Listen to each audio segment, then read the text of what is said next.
side. The air is easier to breathe now. I'm the lucky one. I feel so alive. Clouds are slowly scattered. Now is the time. I feel alive. I was only waiting for a sign. Now it's finally here. I've been searching all around. I was lost in fear, but now you're standing right in front of me. In your arms I'll be the one. I was only waiting for a sign.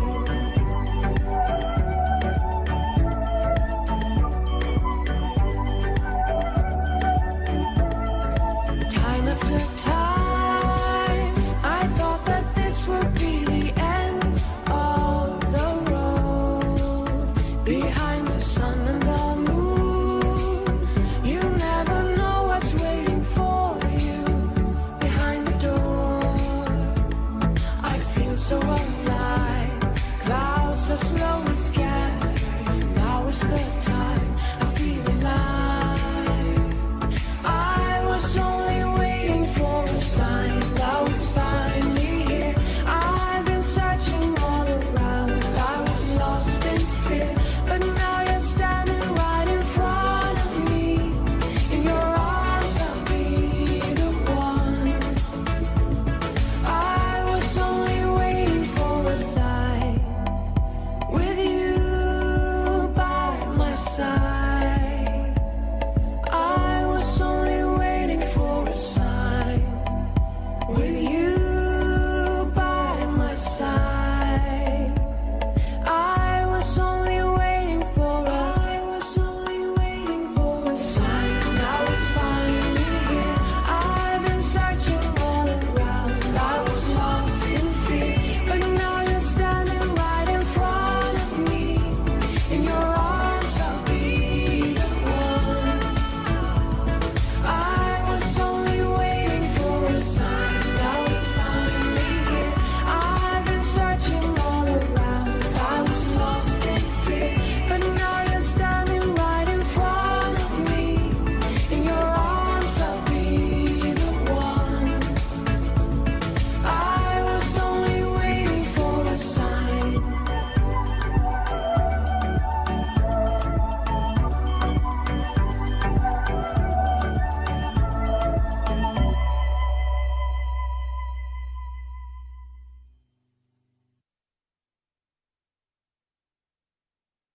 This video is sponsored by Brilliant. Hey, Marcus House with you here, and there is certainly no shortage of news and updates in the space industry since the last video. It has been another interesting week with SpaceX's Starship prototype developments, with the SN4 breathing fire again, with both a pre-burner test and a static fire leading up shortly to the upcoming 150-meter flight.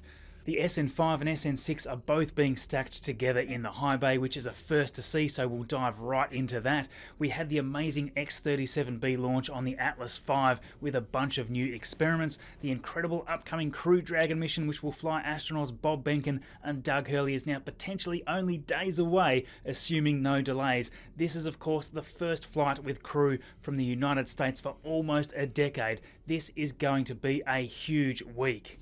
Okay, Neil, we can see you coming down the ladder now. Now, due to bad weather impacting launch activities this week and slowing the pace down a bit in Boca Chica, we still had some activity around the testing of SN4 with a few delays at times as well. We saw a pre-burner test followed by 2 delayed static fire attempts, and a nice surprise was in store as well with some RCS thrust testing as seen here at the base of the SN4. And also here a great close-up of the assembly courtesy of Boca Chica gal. Now midweek we finally saw another static fire of Raptor SN20 which lasted around 6 seconds, but there was an anomaly immediately after the test firing. The cause is still unknown, but as you may recall, Starhopper had a similar situation at one stage. As Elon said at the time, the big advantage about the higher strength stainless steel is that it's not bothered by a little extra heat. What we believe fueled the fire was a bunch of insulation covering the pipes and wiring based on the thick black smoke that we can see here. There was a bit of fire damage around around these areas here and doesn't seem to be anything serious, but it has created some challenges to get back to work on it seems.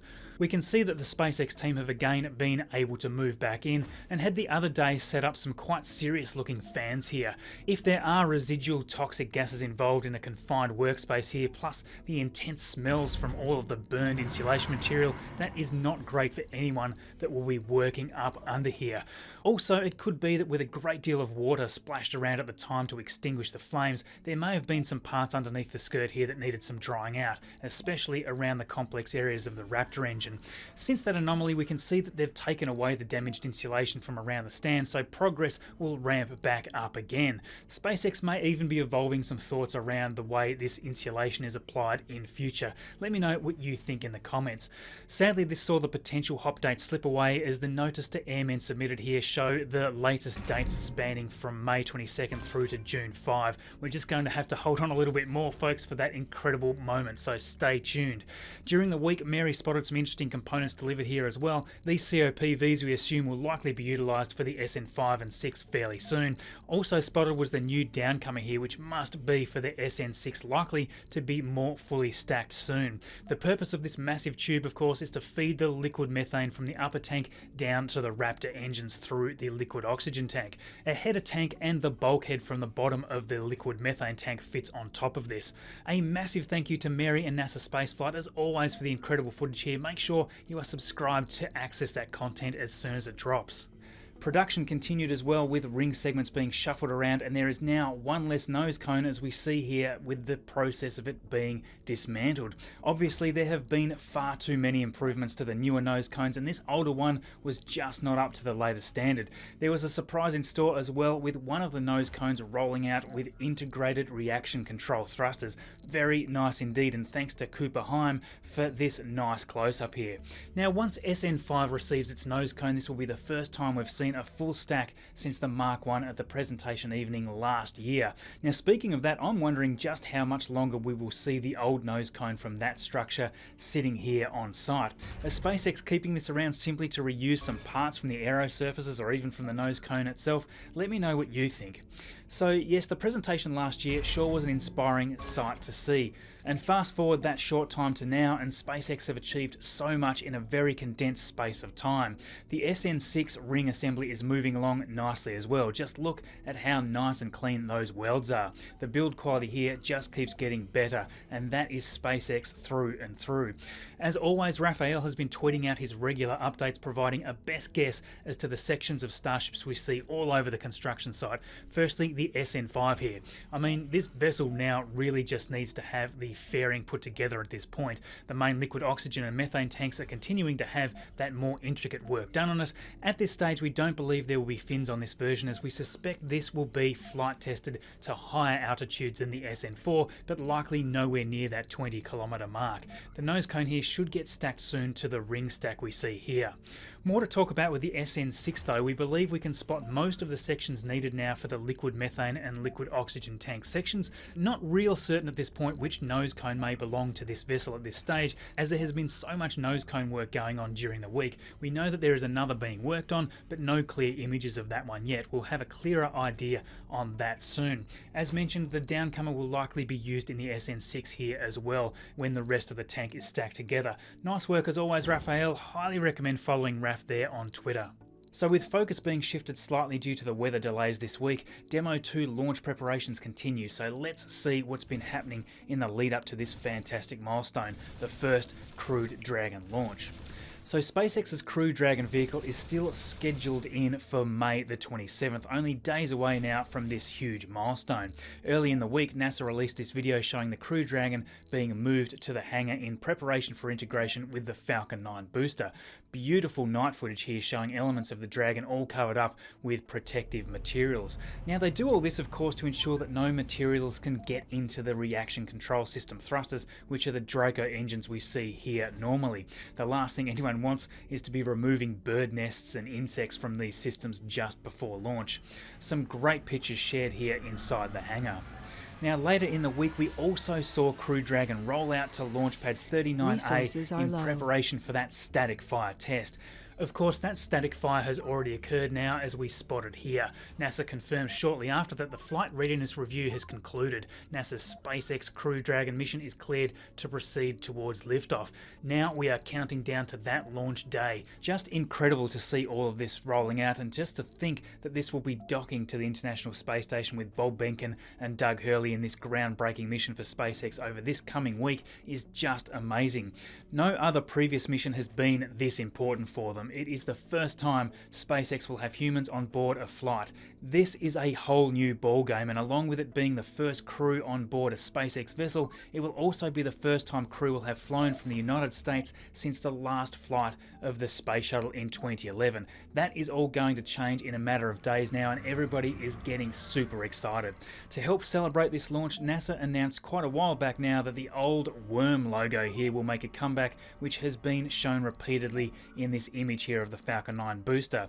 NASA this week though tweeted out some interesting material talking about the history of the worm. It's amazing how much the worm logo was used on many historic missions. What is interesting to me though, as outlined in this video, was that the term worm originally came from a newspaper in Florida and was intended to be a derogatory term. Then over the years that name stuck and slowly transitioned instead into the term of endearment that it is now. Fast forward and it was a huge hit, especially with younger fans of spaceflight, and you can see why. It's certainly less corporate and brings back an element of fun. For me personally, it has that quite nostalgic feel to it as well, and I'm really thrilled that NASA decided to bring it back again, especially for this groundbreaking mission.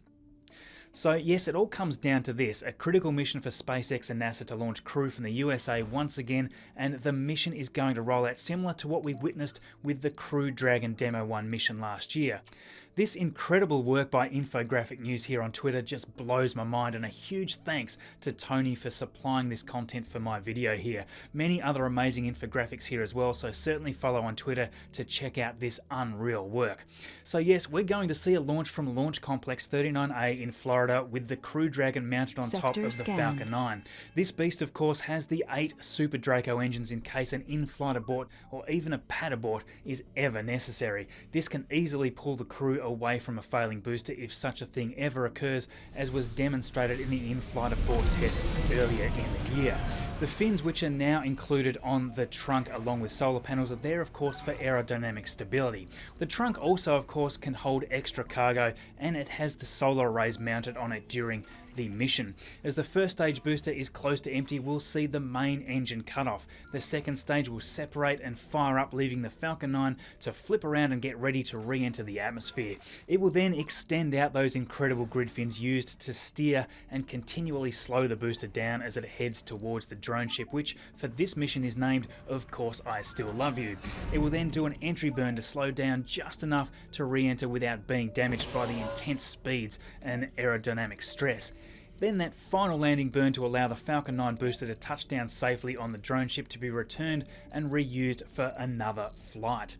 Meanwhile, the second stage will have finished its burn to place the Crew Dragon along with Bob and Doug into the designated orbit. The Crew Dragon will separate and head on its way to rendezvous with the International Space Station using its own Draco thrusters to control the approach. When close to the station, the nose cone will open up to allow the vehicle to dock autonomously, just as we witnessed last year with the uncrewed Demo 1 mission. After visiting the station for a currently unknown amount of time, Bob and Doug will return to Earth. They'll re-enter the Dragon, undock and do a series of burns to put them on approach to enter the atmosphere. The trunk will be discarded to burn up, and the Crew Dragon will re-enter the atmosphere with the heat shield protecting the vessel and crew while it rapidly reduces velocity. Once it's moving slow enough and has dropped down to the point where the parachutes can be deployed, the chutes will begin popping out, first with the drogue chutes and then the mains as we see here.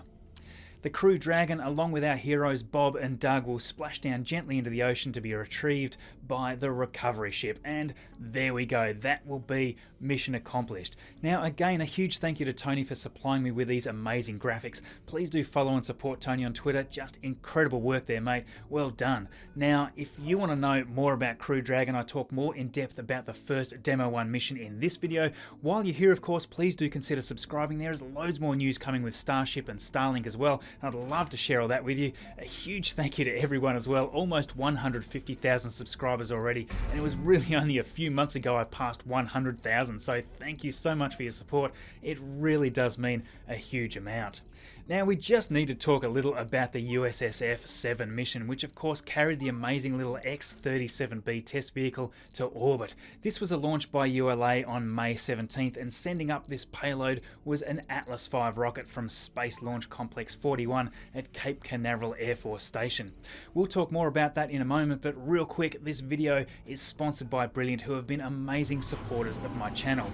In these current times, you may be on the lookout for online math and science resources, and whether you're a student looking to advance ahead, a professional learning new skills, or someone who just wants to use this time to understand the world better, you should check out the awesome content with Brilliant. Now, quantum computing gets a lot of hype, and it's predicted by many to have the potential to upend everything from code breaking to drug development to machine learning. If you're curious about these claims and want to see what the deal is, there is a fantastic course here which will allow you to grasp what quantum computing actually is and how it works. It's super interesting to understand how to exploit the laws of quantum mechanics to compute in this way, and with these interactive examples you'll find your way around the world of quantum information, have experimented hands-on with the ins and outs of quantum circuits, and maybe have even written your first lines of quantum code. If you're naturally curious and want to build your problem-solving skills, then get Brilliant Premium to learn something new every day. Brilliant's thought-provoking math, science and computer science content helps guide you to mastery by taking complex concepts and breaking them up into bite-sized, understandable chunks. Thank you very much to Brilliant for their support in this channel, and if you would like to help support me and would like to give it a try, go to brilliant.org/MarcusHouse. The first 200 people will get 20% off for the first year of Brilliant Premium. The link is in the description below. So yes, this amazing little X-37B orbital test vehicle I just love. It is reusable, which is always great, as that is the way the industry has been pushed now, with SpaceX leading that trend. In fact, the previous OTV-5 mission was launched in September 2017 by SpaceX's Falcon 9, so in that case the entire system was much more reusable. The X-37B is also kind of like one of my favourite historical vehicle designs, the X-20 Dinosaur, which was sadly cancelled just after the spacecraft construction had begun way back in 1963. I won't go into all that right now, but I just love these small space plane designs. So yes, the X-37B vehicle was launched by United Launch Alliance with the Atlas V, and this was the 501 configuration, which tells us that this was the 5.4 metre fairing used to cover the payload, which is the largest option available for the Atlas V. 0 solid rocket boosters were attached this time, so that extra thrust off the pad wasn't needed in this mission, and the third digit, the number 1, tells us that there was a single RL-10A engine on the Centaur stage. Now, there isn't a lot of footage and information published about this OTV vehicle itself for this mission, but we have talked a bit about this back when the OTV-5 mission landed in October 2019, having spent around 780 days in orbit, and of course that was a long duration uncrewed mission. This latest launch of course was for the OTV-6 vessel as part of the US Air Force and the US Space Force joint mission. The purpose was described as a mission to test a number of experiments provided by NASA, the USAF and the US Naval Research Lab. NASA in particular had 2 experiments on board designed to provide more insight into microgravity and radiation effects on a number of materials, some at least that are organic, such as seed samples. Now, there are other experiments as well, such as the solar power experiment by the US Naval Research Lab. Then there is a small Falcon Sat 8 satellite on board as well, so fully loaded with experiments. Some beautiful shots here from Greg Scott, who was as always putting in the hard yards, suffering through some rough weather to get these pictures. Thanks very much, Greg. If you're not already following there, just hit up Greg Scott Photo on Twitter and you can soon change that. Awesome work there as always, mate. Now, shortly after the launch, General Jay Raymond here, who is the Chief of Space Operations for the US Space Force and the Commander of US Space Command, tweeted announcing mission accomplished on the successful launch, adding that the X-37B mission is a perfect example of why America continues to be the leader in space. And there is certainly no doubt of that. With all the incredible technology and development right now, it's going to be amazing to see where things are in a few years' time. Now, if you've enjoyed what we've talked about here so far, consider taking a second to tap that like button. That just helps tell YouTube that you value the content, so it's recommended more often, which of course really helps me out as well. And just quickly, a huge thank you to my amazing patrons here. You are all quite literally turning this dream of mine of creating this content from a hobby into something much bigger. If you like what I do and would like to join our awesome patrons here, head to patreon.com/MarcusHouse. You can interact with me more directly via the included roles in Discord. You can check out some exclusive patron-only content, and you can also have your name listed right here like these other amazing people. I'm just so grateful and amazed by all of you supporting me every month. It is certainly most appreciated. Thank you very much. Of course, I couldn't do this without the amazing quality control squad listed here. A massive thank you to every one of you. You're helping me research and proof the material for these videos in your own time just because you love the topics and how I'm presenting them. Thank you all very seriously. You've been supporting me here now for a long time, and you make this hobby even more incredible every week. It means a huge amount. In the tile in the bottom left today, of course, we have my video last week talking about the upcoming Mars 2020 mission, along with Starship and Crew Dragon updates. In the top right is my latest video, and in the bottom right, content that YouTube has selected from my channel just for you. Thank you everyone for watching, and we'll see you all in the next video. Who will be the first private manned spacecraft in America to go to the International Space Station? We're about to find out. I think the United States is very much a nation of explorers.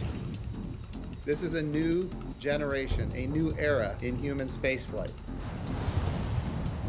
My heart is sitting right here, and I think it's going to stay there until we get Bob and Doug safely back. Anyone who has an adventurous bone in their body is going to be very excited about this. 10, 9, 8, 7. We have a go from A to start. 4, 3, 2. Since the space shuttle was retired nearly a decade ago, And liftoff. it's been a race among several aerospace companies to be chosen as NASA's next solution for a cargo ship to the International Space Station, or ISS. But now it's down to two: Boeing's Starliner and SpaceX's Dragon. With a scheduled launch just days away, Elon Musk's SpaceX may be the first to pull off a historic milestone.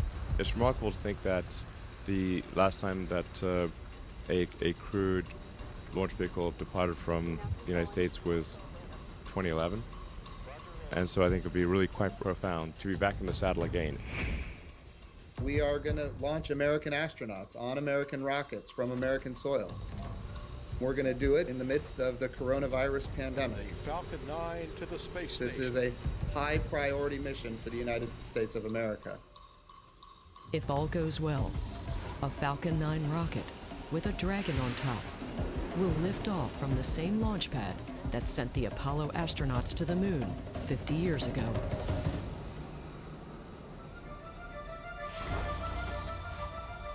Without a space shuttle alternative, we've been dependent on Russia to keep a U.S. presence on the space station.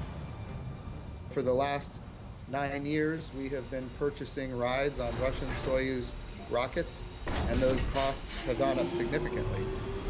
Costs of nearly $4 billion. The International Space Station is a critical capability for the United States of America. Having access to it is also critical. There's a lot of significance to bringing these missions back to American soil. First is an alternative to the Soyuz solution that's out there. But as an American, I'm just proud of what we'll be able to accomplish and fly again on an American rocket from American soil. And the mission demonstrates a remarkable role reversal for how America goes to space. And this time when we do it, we're doing it differently than we've ever done it before. NASA is not going to purchase, own, and operate the hardware. In fact, we're going to be a customer. With both Dragon and Starliner programs in the works, NASA has redundancy, something they depend on in all aspects of spaceflight. Even if Dragon is successful, Starliner program will continue with a test flight scheduled later this year.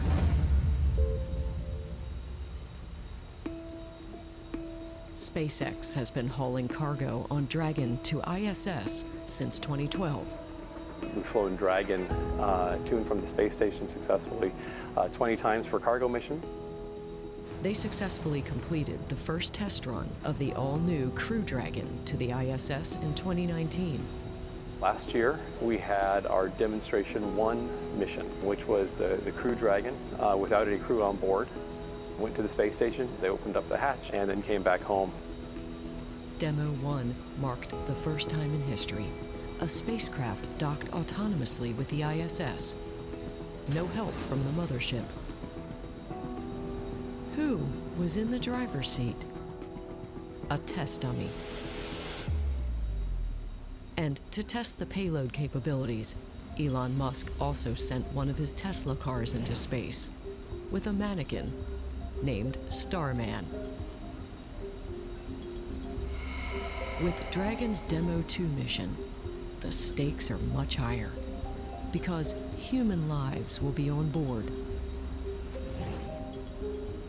This first crewed mission to ISS, Demo 2 tests a brand new spacecraft like its notable predecessors. We think about Mercury, Gemini, Apollo, and then Space Shuttle.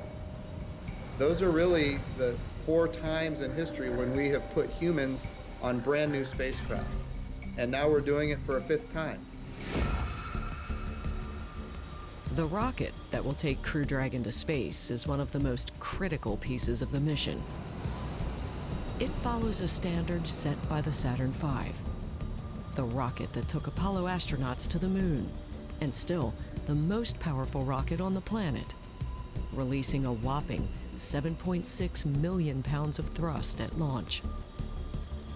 The Space Shuttle debuted in 1981 as the world's first reusable spacecraft. It launched strapped to 2 rocket boosters and returned to Earth a silent glider.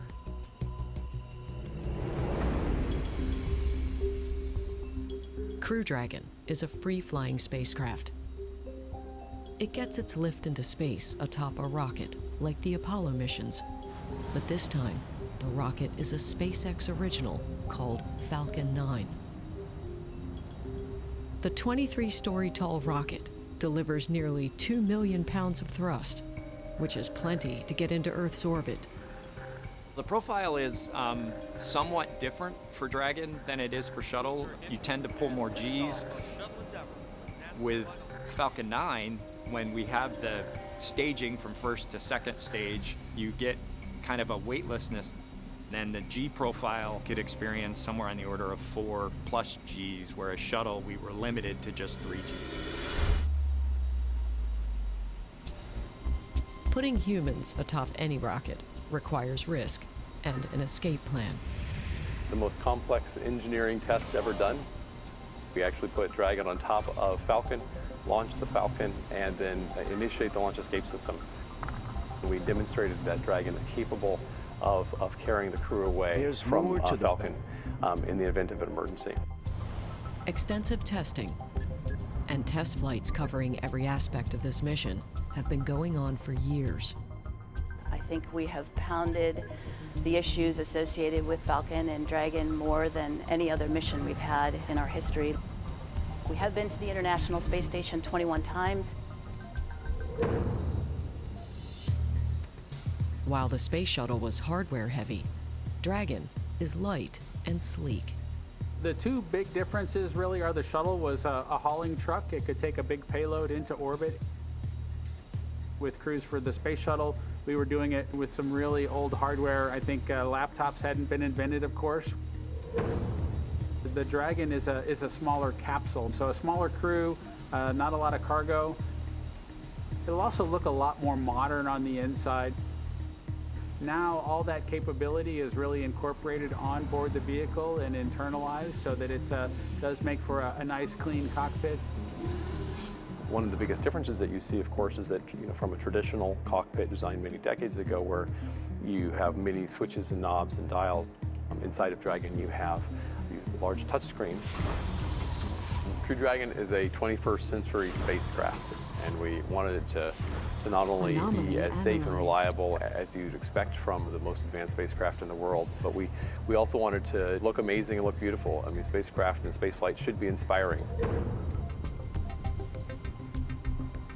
After launch, the Dragon capsule will be released from the rocket into low Earth orbit. Dragon will be fully autonomous. carry the crew safely to the station and bring them home without direct intervention.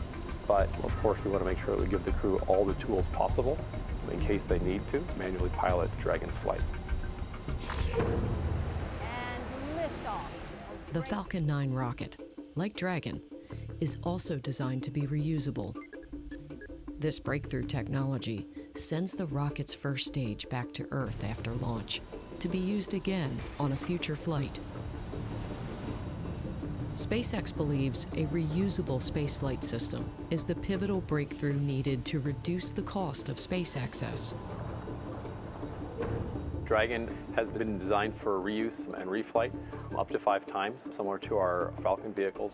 Not only do we refly Falcons Research for many missions, complete. but we also refly Dragons already. Meanwhile, Crew Dragon in orbit begins to catch up with the ISS. It's roughly 10 minutes to get to orbit, and then you start your process of chasing the International Space Station. We'll do some manual flying of the vehicle, and then we will continue through the rendezvous phase to where we end up in front of the space station the next morning, ready to dock. While this mission marks a new era in human spaceflight, the 2 astronauts on board are veterans. Both Bob Behnken and Doug Hurley flew on NASA's space shuttle. Hurley was on the very last shuttle flight to the space station in 2011. Now they will fly on a brand new vehicle. The Dragon mission is all about technology breakthroughs, right down to the astronauts' spacesuits. The suit is a one-piece suit. The suits provide air, oxygen supply, they maintain pressure, the right temperature. Suits also have an integrated communication system. It plugs into the seat. Sitting in your seat with your suit on, you actually plug in. The suit really is an integrated system of Dragon. Even the helmets are 3D printed. Demo 2 mission will be historic in a very different way. With an ongoing global pandemic, there will be no spectators at the launch. We are asking people to watch from home. We want to keep everybody safe. And so we're asking people not to travel to the Kennedy Space Center. That makes me sad to even say it. But we need Demo 2 to be successful. And the best way we can do that is to do it while keeping everybody safe. Ironically, the astronauts are used to quarantine. Only it's been extended from 2 to 10 weeks, with a bonus: family. So we're already in quarantine with our families. The pandemic itself doesn't really change what we're trying to accomplish here. It will just change the experience and how people are able to share it and absorb it as it actually happens. If all goes well, Behnken and Hurley plan to spend 2 to 3 months aboard the ISS, with a dramatic return home. We'll spend some time on board space station and do some docked activities with the vehicle, and then just see how the vehicle performs while it is docked to space station. And then at some point, 30 to 90 days later, we will undock and do an entry and a landing in the Atlantic off the coast of Florida. SpaceX's futuristic capsule will make an old-fashioned splashdown in the Atlantic Ocean after the 2 to 3 month stay at ISS. This will be the first time astronauts have landed in the ocean since the Apollo missions. Really excited to be on this flight and to take the splashdown at the end. It was the one experience that none of the original group of us as commercial crew cadre had under our belts, was landing in a capsule, and so we're looking forward to that.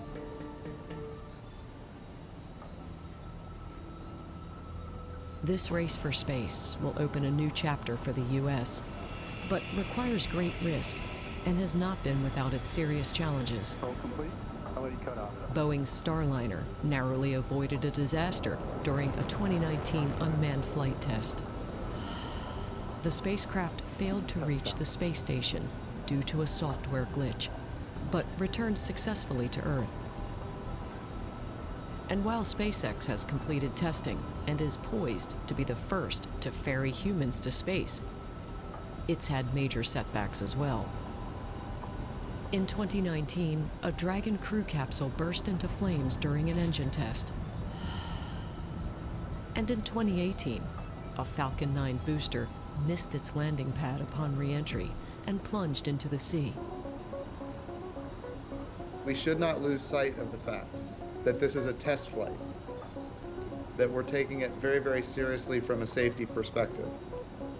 And now, with public and private sector focused on a single mission, all eyes will be looking up to the stars. It takes a lot of confidence to pull off a human spaceflight mission, but you also need to be a little bit paranoid that things can get complicated. Preparation piece has come from the NASA side, and that Audacity piece maybe has come from the SpaceX side, and we've kind of merged it together. I'll feel a little relief when they're in orbit. I'll feel more relief when they get to station, and then obviously I will start sleeping again when they're back safely on the planet. Sector scan. I think in a microcosm, you're able to look down on the Earth, and there aren't country boundaries or the fragility of the Earth. I think we're all experiencing some of that as well right now with this pandemic situation, where that has connected us all in a way internationally that causes us to reconsider our connection and how important it is for us to work together going forward.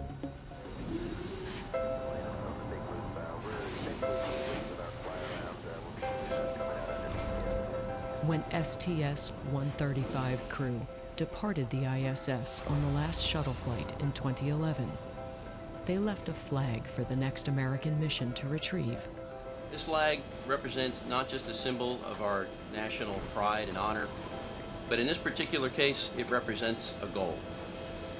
This flag also will be flown prominently here by the forward hatch of No. 2 to be returned to Earth once again by an astronaut that launches on a U.S. vehicle, hopefully in just a few years. The race isn't over until it's over. We definitely feel like we're in the lead to make it to the International Space Station and retrieve the flag that STS-135 left behind.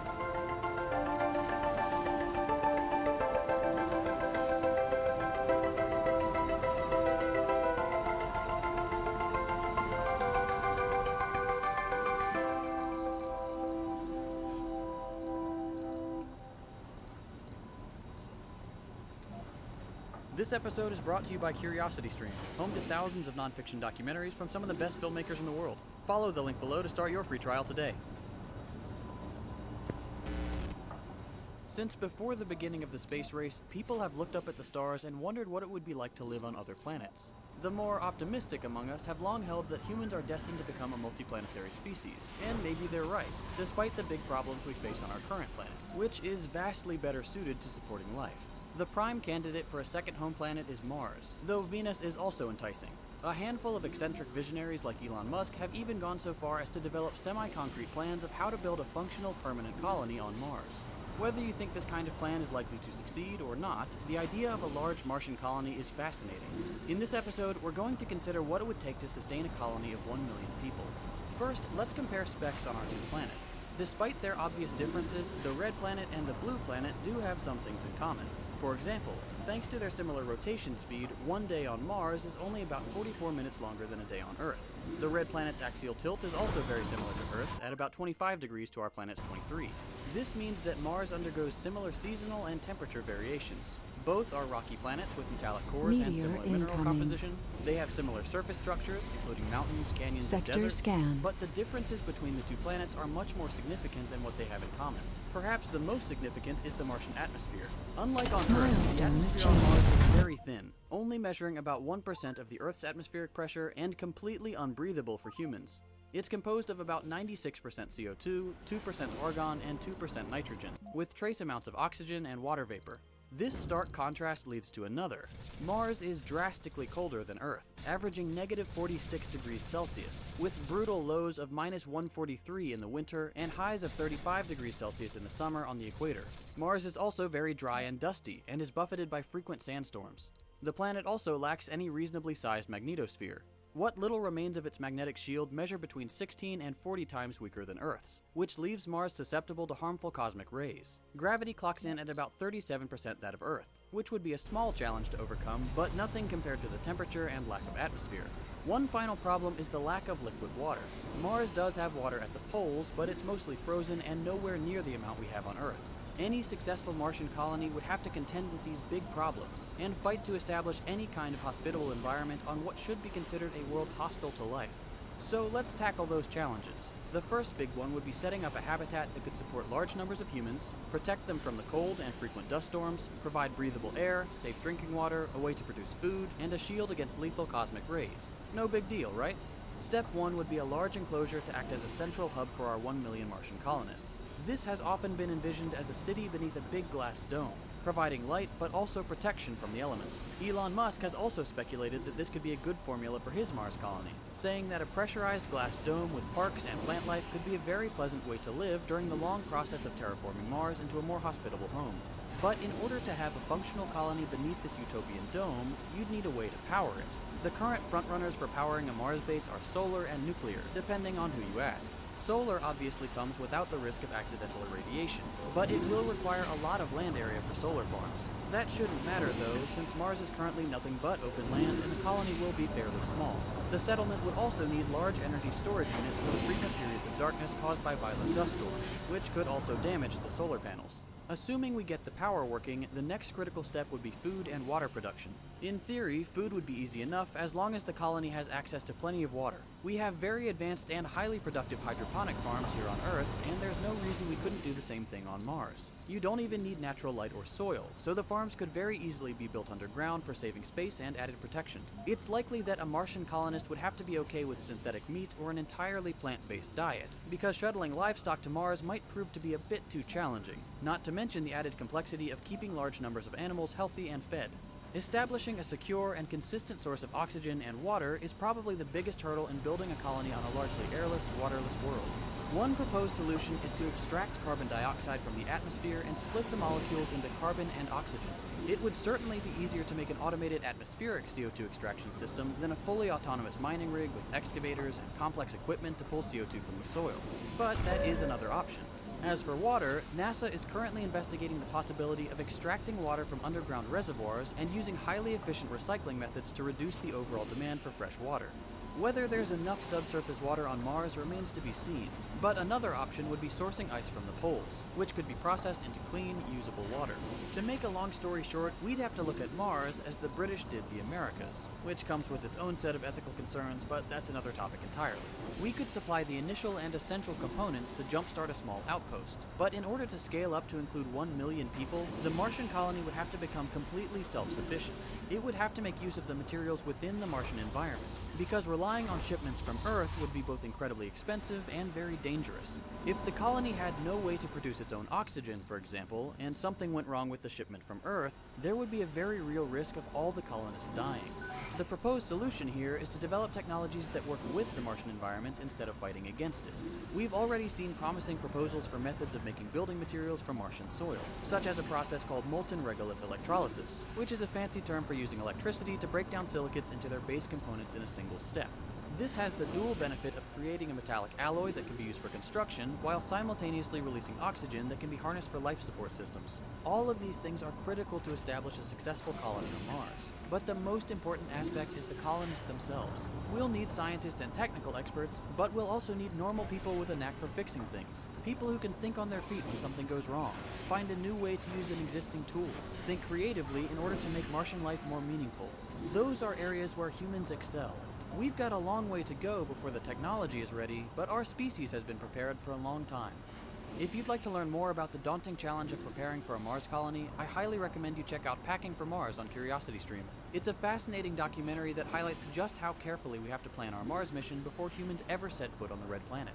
If you watch my videos, you'll know that I'm a big fan of CuriosityStream. It's an online streaming service with thousands of nonfiction titles from some of the best filmmakers in the game. You can find tons of great episodes like Packing for Mars, and they've got a bunch of material on technology and outer space, which are some of my favorites. Their giant catalog includes content on science, nature, astronomy, technology, and lifestyle, among others. Unlimited access starts at just $2.99 a month, and as a special offer just for you guys, you can get a free trial by following the link below. CuriosityStream is available on just about every platform you can imagine. So wherever you are, you'll always have access to great, interesting content. As an added bonus, your CuriosityStream subscription now comes with a free Nebula subscription. Nebula is a new streaming platform built by and for creators like Wendover Productions, Real Engineering, Kurzgesagt, and of course, Second Thought and many others. It's a place for us to try new things and make original content that just wouldn't be possible on YouTube.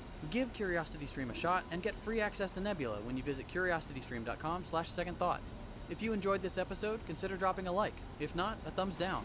While you're here, check out some of my other work. I have videos on all sorts of topics, and I bet you'll find something you'll enjoy.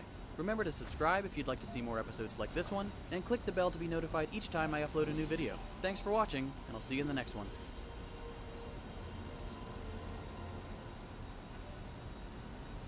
When you think of future Martian habitats, what do they look like? Maybe a squat, half-buried, windowless dome, or a glorified fallout shelter. But how about this?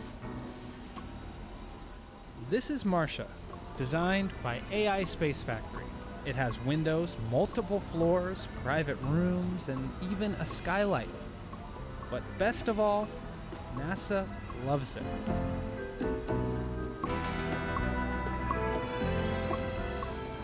The rocket scientists and engineers at NASA are pros when it comes to landing robots on Mars. And they're figuring out how to get humans there next. But when it comes to living on Mars, well, they decided to ask the public for help. In the 2010s, NASA launched its 3D printed habitat Sector challenge. scanned. Over the Anomaly years, found. it's held multiple stages of the challenge that started with virtual designs and has since progressed to full-fledged 3D printed models. Challengers compete not only for bragging rights, but for, money. And in 2019, first prize was $500,000. Challengers were judged on multiple criteria, including the material they used, the structure's durability, and how airtight it was. After 4 days of building, testing, and judging, NASA announced the winner. First place goes to Team AI Space Factory.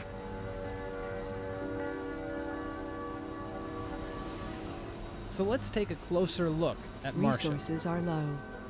For starters, the construction material is made out of a basalt composite, something no other competitors used, and the team says could be easily made on Mars. That's because Mars has basalt speckled all across its surface, thanks to volcanoes that erupted there hundreds of millions to billions of years ago. And once you have a good source of basalt, it's mixed with some plant-based polymers, which, when you're on Mars, you'd have to grow. After that, all you need is a robot to 3D print the house, other stuff like windows that can't be printed on site, and time. This prototype is only a third of the size that the team envisions for Mars. If you had a person, they'd be about that tall. And it alone took 30 hours to complete from start to finish. The team had to step in and help the machine a few times, but in the future they plan to make the entire process fully autonomous, because in the real world, there won't be many people on Mars to help. Plus, the team says this basalt composite is an effective shield against the high-energy radiation at Mars' surface. And that is very important. Because a person living on Mars unprotected would receive about 5,000 times more radiation in their lifetime than if they had lived on Earth. That's more than enough to cause cancer and would almost surely result in premature death from radiation poisoning. Now, some experts argue that any freestanding building on Mars is a bad idea, specifically because of the high radiation problem. Which is why some concepts proposed for Martian habitats are underground and look a lot like nuclear fallout shelters here on Earth. But Marcia's designer says that homes above ground are essential to the long-term success of life on Mars. Because of the hostile environment, people associate bunkers with good ideas, but I think one thing Marcia does is ask the question, isn't psychological health also mission critical? And he isn't the only one worried about psychological health. For years, NASA has been testing how humans withstand long periods of isolation. For example, it requires astronauts in space to complete regular psychological tests that monitor their mood. They also conduct experiments on the ground, like the high seas study. short for Hawaii Space Exploration Analog and Simulation, where a small crew lives in Mars-like homes for usually 8 months at a time and face many of the same physical and psychological challenges of living on Mars. But compared to the high seas living quarters, Marcia looks different. For one, it has multiple floors, each with a distinct purpose. The first contains a wet lab and space for EVA prep. One floor up, the kitchen and dry lab. On the third floor, a hydroponic garden, bathroom, and sleeping quarters. And above that, a gym and recreation center. Not to mention, there's multiple windows throughout the home. Windows are key to have a relationship to the environment. The landscape changes on a daily basis, and it really would help to mitigate monotony, which is known as a major psychological threat. Wow, you're probably saying. That place is really nice. I'd stay there even if it were on Earth. Well, buddy, you're in luck. Complete. AI Space Anomaly Factory is taking analyzed. their concept and building it here. What we've developed so far, printing at scale, basically taking that application directly to an hour north of New York, where people can go and experience this new type of habitat. It's called Terra. Not only does it look like Marcia, it will be made out of Marcia. After the NASA competition, AI Space Factory broke their model down and will reuse it to build Terra.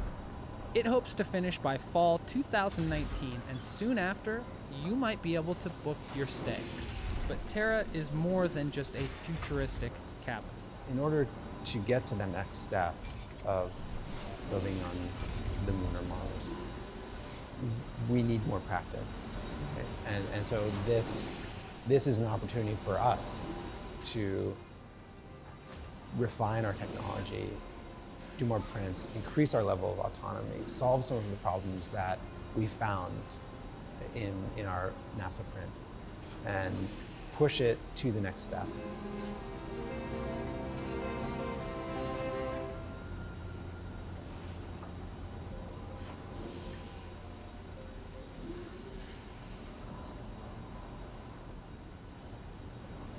Hey everyone, this video is part of a two-part series with a fellow YouTuber called Beautiful Science, who makes some very awesome science animation videos here on YouTube. The link to his channel will be in the description and comment section below. Elon Musk and his master plan of creating a self-sustaining city on Mars with SpaceX are well underway. With budgets that are the envy of NASA, teams of scientists working around the clock, and prototypes of his fleet of spacecrafts designed to take us there, including the Starship, are in the testing phase. A manned mission around the moon is due to take place in 2023 as a stepping stone for his ambitious galactic quest. Let's find out more about how SpaceX is planning to achieve this.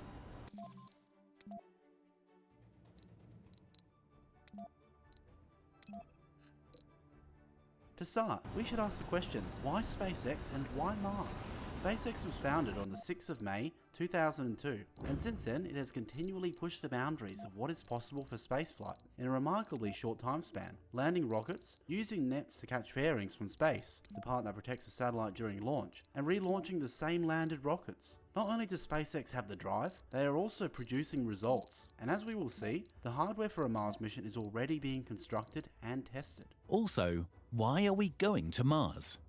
Mars is a very likely candidate to be a long-term second home for humanity, given a few planetary tweaks. While the Moon is closer, it cannot hold an atmosphere like Mars could. And while Venus has a similar amount of gravity to Earth, burning temperatures, sulfuric acid clouds, and crushing pressures make it an extremely hostile planet. On the other hand, Mars has a day length of 1 day and 37 minutes, very similar to ours.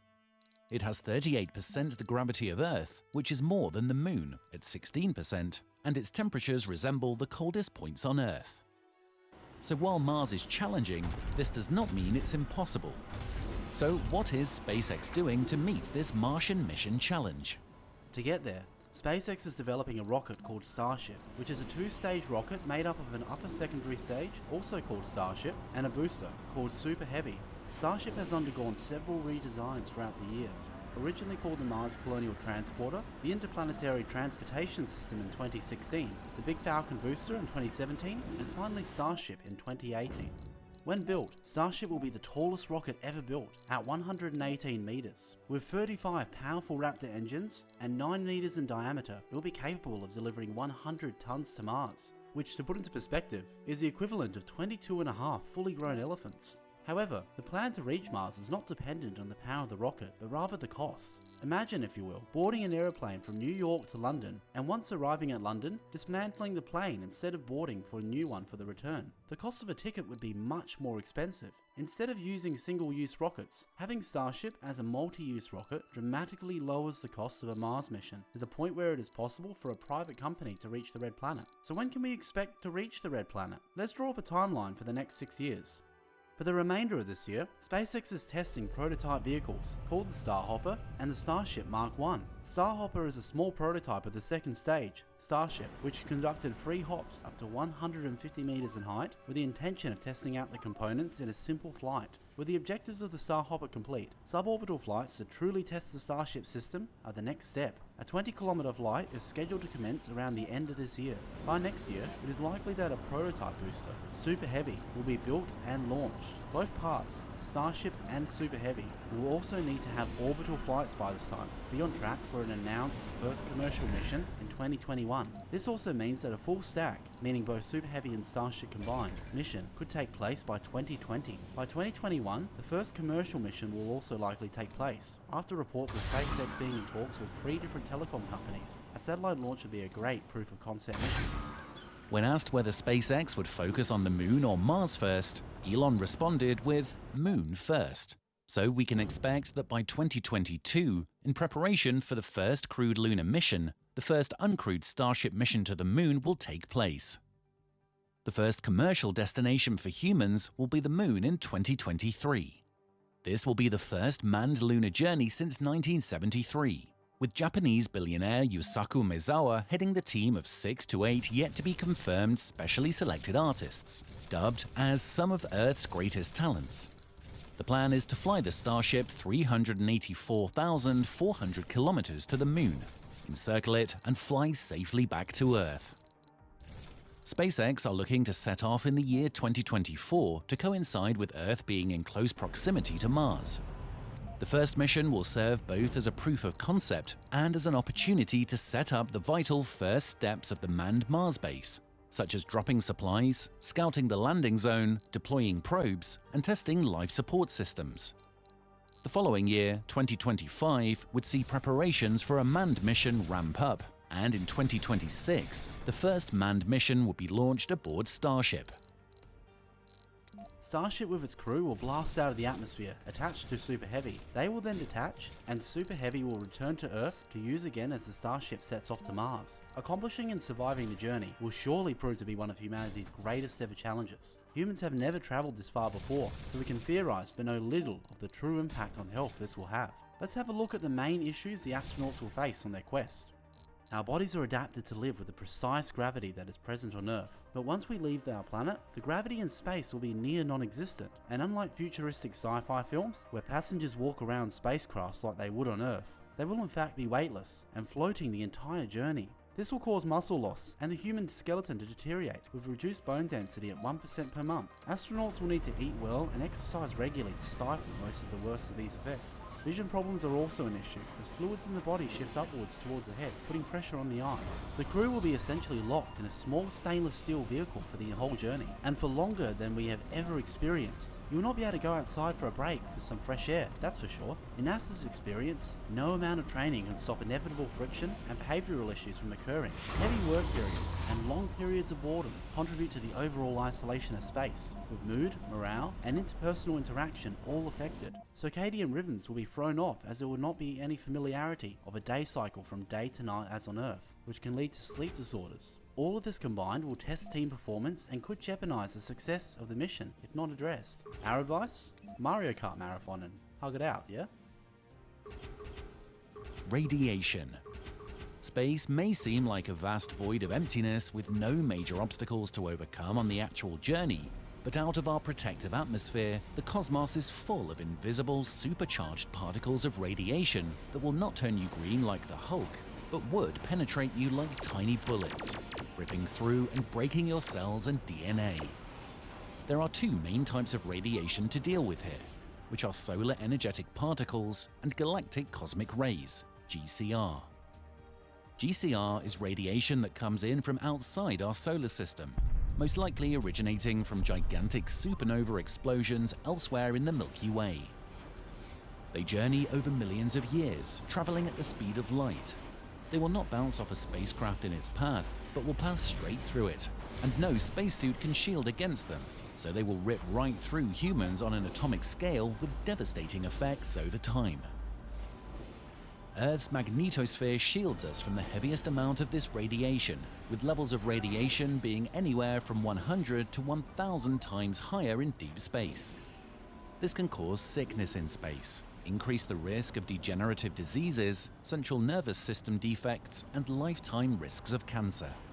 So it's imperative to keep travel time down to a minimum to minimize radiation exposure. Radiation from the sun is even more of a worry. Whereas GCR is generally a consistent amount of low yet dangerous radiation, the sun can unexpectedly give off explosive amounts of radiation in the form of solar energetic particles and coronal mass injections. Coronal mass injections are injections of superheated plasma from the sun's corona, which is the outer part of the sun's atmosphere.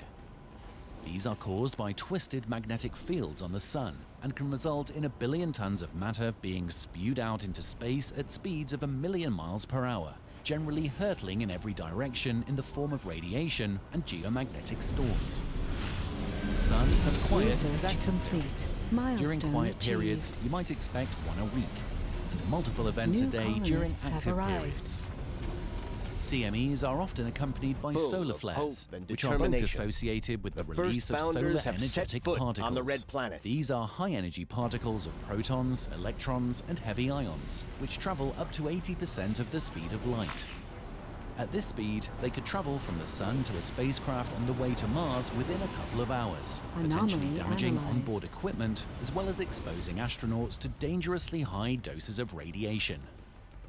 Elon Musk has said in emergencies, water can be used as a solar storm shelter, which would involve creating a layer of water as a barrier to soak up most of the radiation. But water will be heavy and expensive to launch, so along with the other dangers presented here, let's wait and see what SpaceX will come up with to ensure as safe as possible passage for its crew and cargo. By the time of launch, we will expect Starship to be ready for every eventuality. So with every test, every prototype constructed, and every announcement made, we are one more step closer to an exciting future in space. So what do you think of SpaceX's mission to reach Mars? Will they be the first, or will someone else get there before them? Leave your thoughts below, and be sure to check out Beautiful Science's channel. Click on the link on the screen here, or in the description below. And as always, thanks for watching.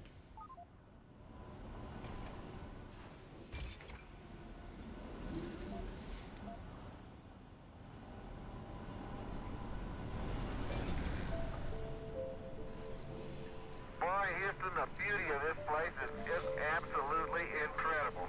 I have never seen it. All I can say is spectacular, and I know y'all are sick of that word, but my vocabulary is so limited. The obvious next step after Apollo was to send people to Mars, and we didn't send anyone after that to the moon or Mars or anything. If you'd asked people in 1969 what would 2013 look like, they would have said there'll be a base on the moon, we would have at least sent some people to Mars. A groundbreaking discovery could mean future human colonies on Mars are possible. Scientists say a huge lake of salty water appears to be buried beneath the surface of the red planet. Many scientists hope the discovery means Mars has other hidden bodies of water. So there's oceans of water. I mean, the topsoil is full of water on Mars. Water is hydrogen and oxygen. Oxygen to breathe, hydrogen and oxygen makes fuel, so that's a huge resource. Mars was once a warm and wet planet. It had liquid water on its surface for more than 1 billion years. So if the theory is correct that life is a natural development from chemistry, life should have appeared on Mars even if it subsequently went extinct. And if we can go to Mars and find fossils of past life, we'll have proven the development of life is a general phenomenon in the universe. Creating a self-sustaining civilization on Mars would be the greatest adventure ever in human history. Right now, you cannot go to Mars for infinite money. We have to figure out how to improve the cost by 5 million%. And it sounds like virtually impossible, but I think there are ways to do it. There are places on Mars that you could just about have liquid water. It can be 20 degrees Celsius, warmer than Minnesota. So there are places where it's not horrendous on Mars. There are American heroes who don't like this idea. Neil Armstrong, Gene Cernan have both testified against commercial spaceflight, and I wonder what you think of that. I was very sad to see that because those guys are, yeah. You know, those guys are heroes of mine, so it's really tough. The critical breakthrough that's necessary is a rapidly reusable orbital rocket. Humanity landing on the moon, man, that was maybe the greatest thing ever. So I can't believe we're launching from that pad.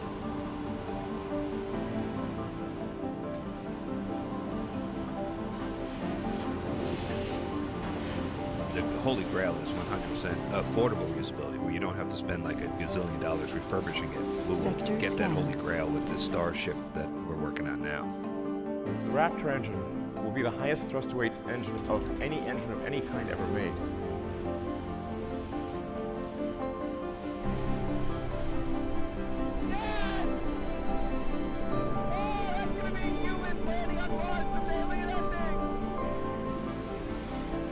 At least 100 people per trip is the right order of magnitude in order to reduce the cost per person. You send the spaceship up to orbit, you retank it or refill it, travels to Mars, lands on Mars. You can use solar power to extract CO2 from the atmosphere, combine it with water, and produce fuel and oxygen for the rocket. This is a dangerous mission. It's definitely dangerous. We're going to look back at 2020 as a year that everything changed, because this is the beginning of that infrastructure, that private sector commercial infrastructure and ability to actually get it done, as long as we don't screw it up.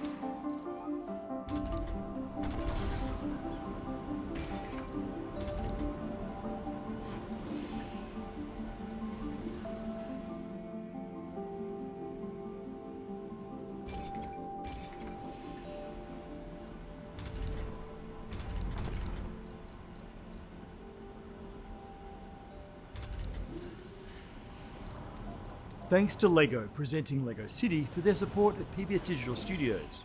Humanity's future is glorious. As we master space travel, we'll hop from one cold dead world to the next, terraforming as we go. Life will blossom in our path and eventually the galaxy will shimmer with beautiful Earth-like orbs. I mean, maybe.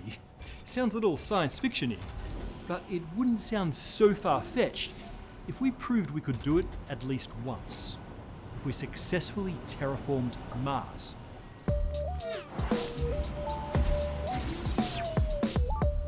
We already have the technology to bring humans to Mars and to set up small settlements, or at least we could do within a generation. But those settlements will need to be cocooned, shielded against the deadly cold, the intense radiation, and the fatal lack of atmospheric pressure. Surely, if we want to thrive on Mars, to turn it into our second home, these settlers or their descendants will need to be able to open the airlocks, shed their spacesuits, and step out onto a survivable surface. We'll need to terraform Mars as our first step to terraforming the galaxy. Terraforming Mars has long been a science fiction dream, from Kim Stanley Robinson's Mars trilogy to Total Recall to the Red Faction game series to Elon Musk's Twitter feed. But what would it really take? How science fiction-y is the whole concept of terraforming? In the end, it's a question of atmosphere. Mars's current atmospheric pressure is 0.6% that of Earth. And that means circulatory shutdown within a minute for an unprotected human. But it also means almost no greenhouse effect. Light from the sun, which is already fainter due to Mars's distance, is radiated directly back out into space. On Earth, that same light first bounces around in our thick atmosphere, heating it up. At an average of -60 Celsius, water freezes on Mars, but even if the planet were warmer, liquid water would still be impossible in that thin atmosphere. It sublimates directly from ice to gas. And of course, Earth's atmosphere protects us from harmful cosmic rays, and the most dangerous ultraviolet radiation from the sun. All of that bad stuff has a direct path to the Martian surface. So, the most important step in terraforming Mars is to give it an atmosphere, ideally as close to Earth's as possible. In the imaginations of sci-fi writers, all we need to do is unlock the planet's latent potential. After all, Mars was once a warmer, watery planet with a much thicker atmosphere. I mean, that's conclusive. Our rovers and orbiters have found incontrovertible evidence of an ancient watery surface. The hope then is that this water and the atmosphere that once supported it is now all locked in the planet's crust and ice caps. We just need to release it. Surely we can just nuke the poles, melt enough carbon dioxide and water vapor to kickstart a feedback cycle of greenhouse warming, and that'll release more gases, and voila, Earth 2.0. Okay, not so fast. There's a real risk that Mars actually lost its atmosphere to space rather than absorbed it into the surface. The issue is that the planet is relatively puny. At 11% the mass of Earth, it has a weaker gravitational field that grips less tightly to an atmosphere, and that small size means that the Martian core cooled down more quickly than Earth's core, solidifying long ago and shutting down its global magnetic field. Earth's magnetic field protects us from the solar wind, as we saw in a recent episode. The unprotected and loosely bound Martian atmosphere may have been slowly shaved away by that wind over billions of years. And in fact, that is exactly what happened. The ablation of what is left of the Martian atmosphere has now been directly observed by NASA's MAVEN spacecraft, as we've also discussed before.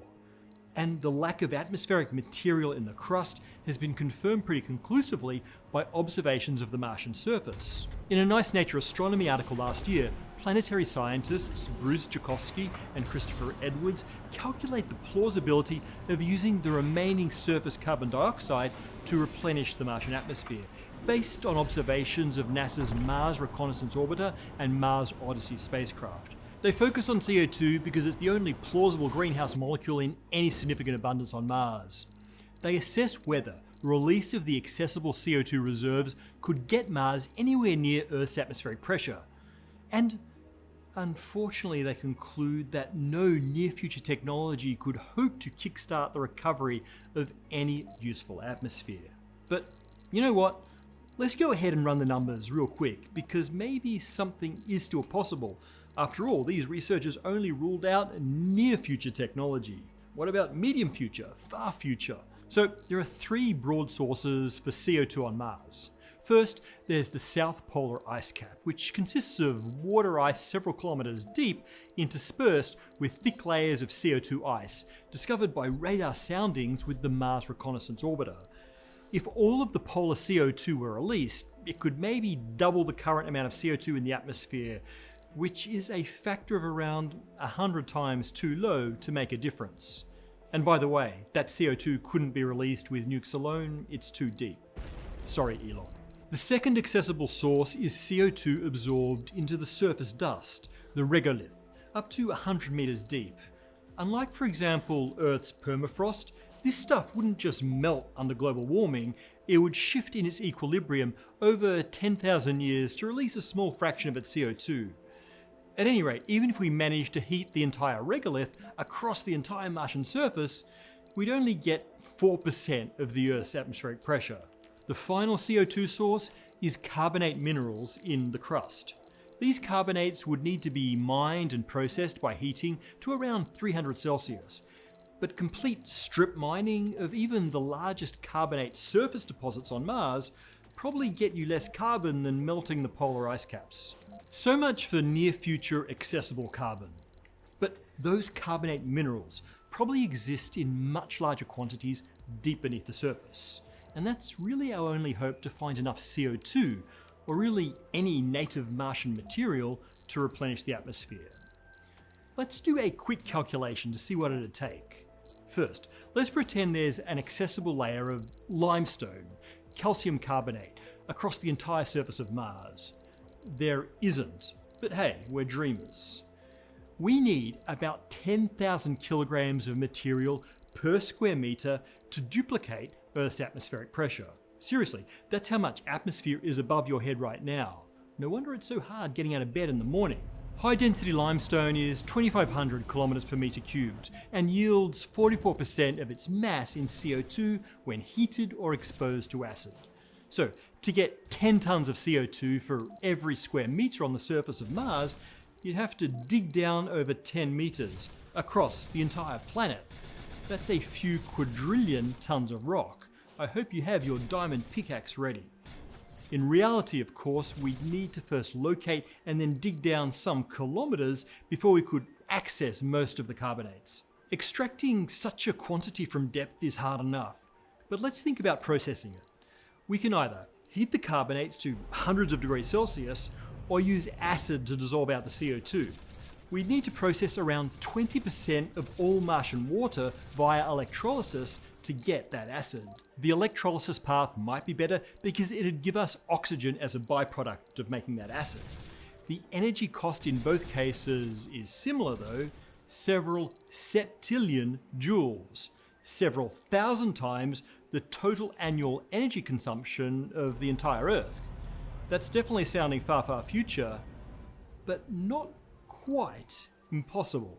Finally, we have a picture of what terraforming Mars might actually look like. Let's say we want to finish this work in a single generation. We'd need to cover much of the surface of Mars in solar cells made from abundant silicon in the crust, or build 10 or so million gigawatt fusion power plants. There's really no other viable energy source. We need to channel this energy deep into the crust to power vast hordes of robotic miners/processing plants, meanwhile pumping water from the ice caps across the entire globe.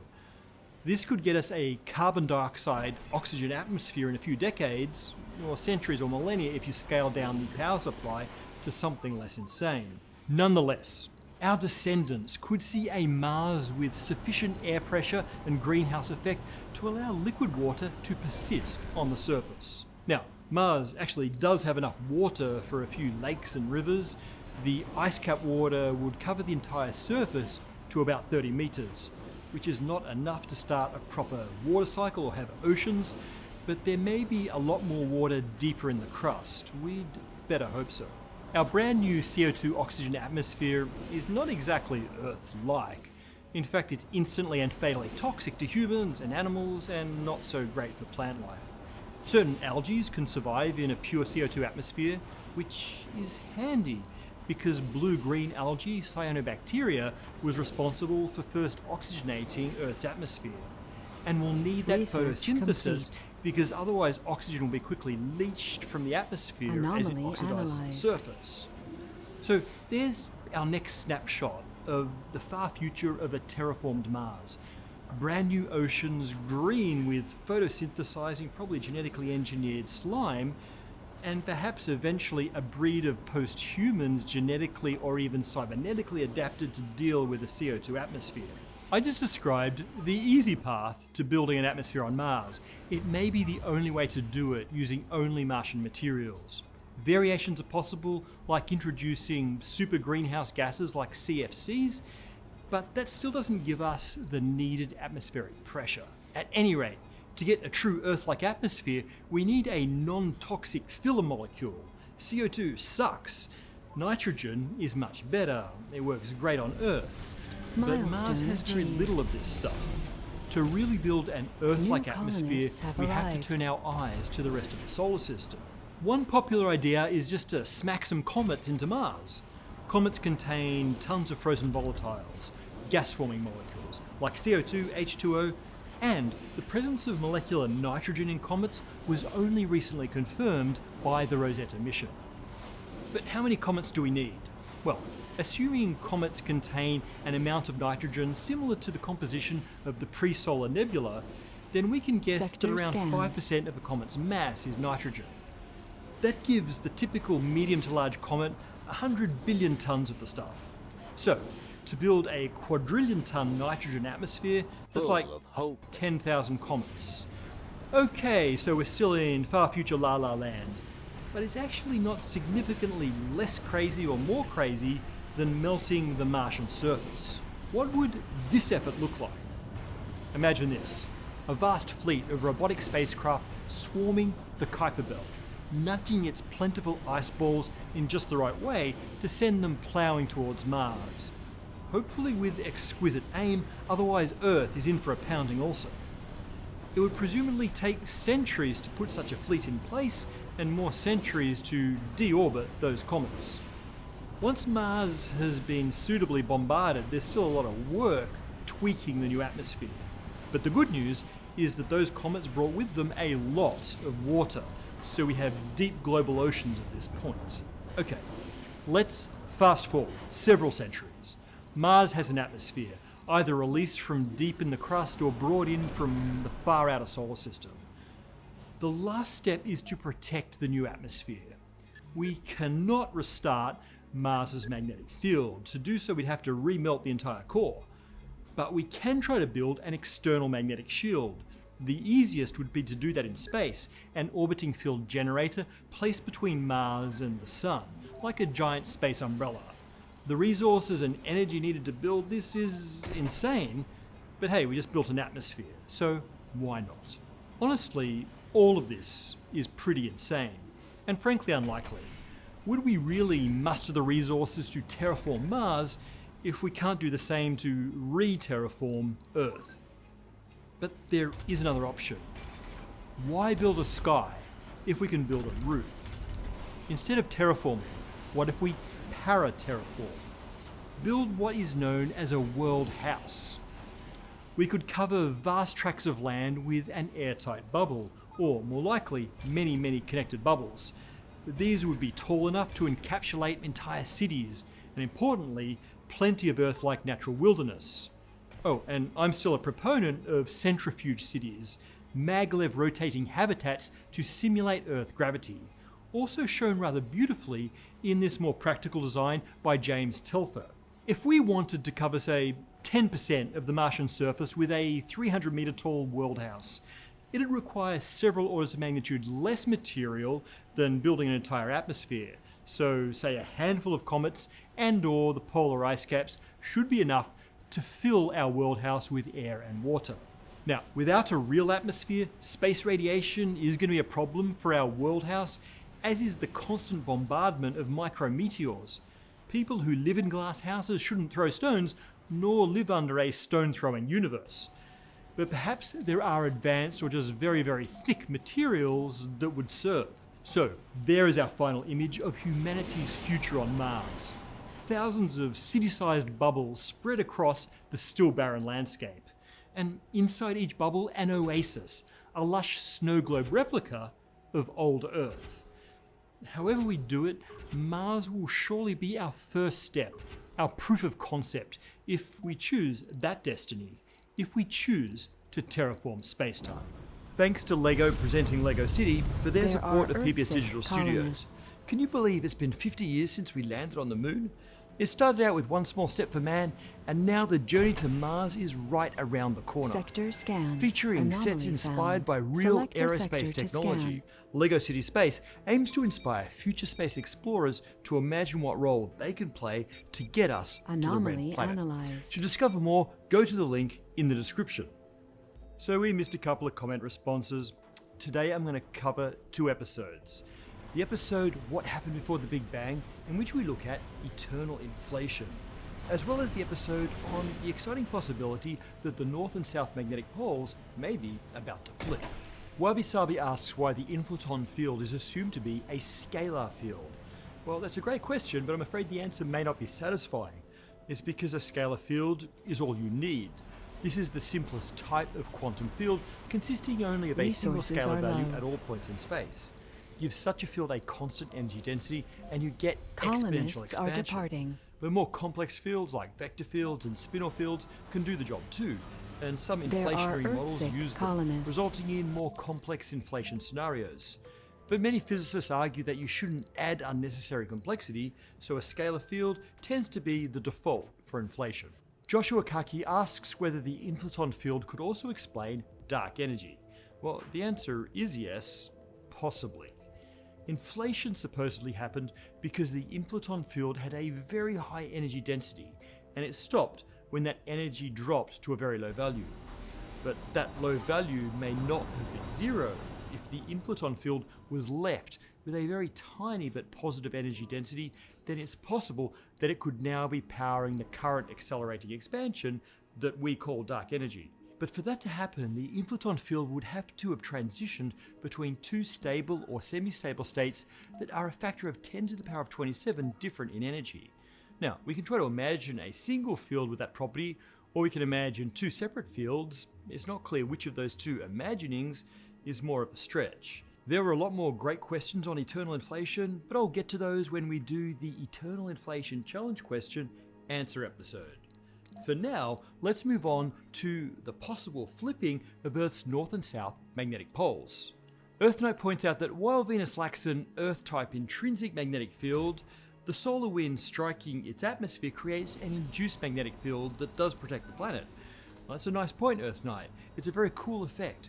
The solar wind partially ionizes Venus's upper atmosphere. Electrical currents are induced, and these produce a magnetic field that pushes back against the sun's magnetic field. Venus's magnetic force shield isn't nearly as strong as Earth's, however, so our Venusian floating cloud cities had better still have very thick roofs. As many viewers noted, what we currently call the North Magnetic Pole is technically a South Magnetic Pole, as in what we would call the South Pole of a magnetic dipole or a bar Sector magnet. scanned. You know how the magnetic North Pole of a bar magnet is attracted to the South Pole of a second bar magnet? Well, your compass's North Pole is attracted to geographic North, which means geographic North must correspond to a magnetic South Pole. Nolan Westrich, while laughing in Australian, notes that with the flipping of the magnetic poles, it will be America's turn to be upside down. Well, given that the Northern Hemisphere is currently the magnetic South, I think that means that North America, Europe, and most of Asia have been at the bottom of the world all this time without realizing it. So hold on to something and don't look at the sky. It's a long way down.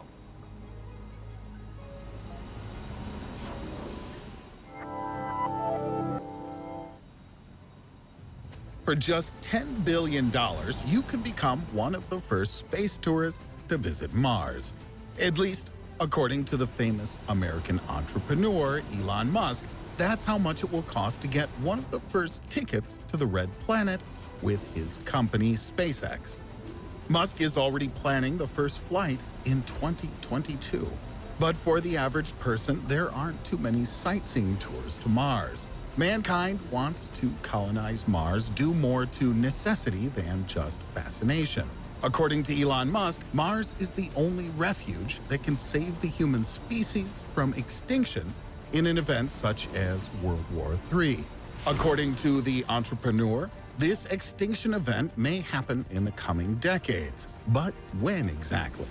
2026? 2037? Or maybe the year 2058?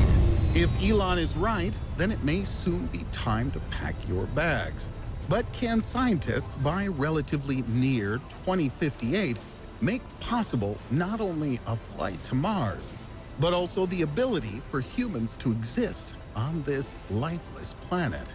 On Mars, we expect to make many incredible discoveries, and there will be new opportunities that aren't possible on Earth. One of them is the creation of a truly uncensored and secure internet. Indeed, on Earth, it's not the first time we've seen infringement on freedom of speech, and nearly any country can ban or block whatever content it chooses to. In addition, it's often difficult to protect your personal data from compromise. So far, we haven't reached Mars, but Earthlings have a simpler and more convenient way to get unrestricted internet: NordVPN. Thanks to thousands of servers located in more than 61 countries, with NordVPN, you can access almost any content, including in China, where even YouTube is blocked. Get all this at an incredible 75% discount for 3 years. In other words, you only pay $2.99 a month for 36 months, much cheaper than a flight to Mars. Moreover, NordVPN works on iOS, Windows, Linux, and more, and one account covers up to 6 devices. Using the NordVPN mobile application, you can safely scroll the news feed on your smartphone without fear that someone will hack into your online payment accounts. So follow the link in the description, use the promo code RIDDLE, and get an extra month of NordVPN for free. That's nordvpn.com/RIDDDLE.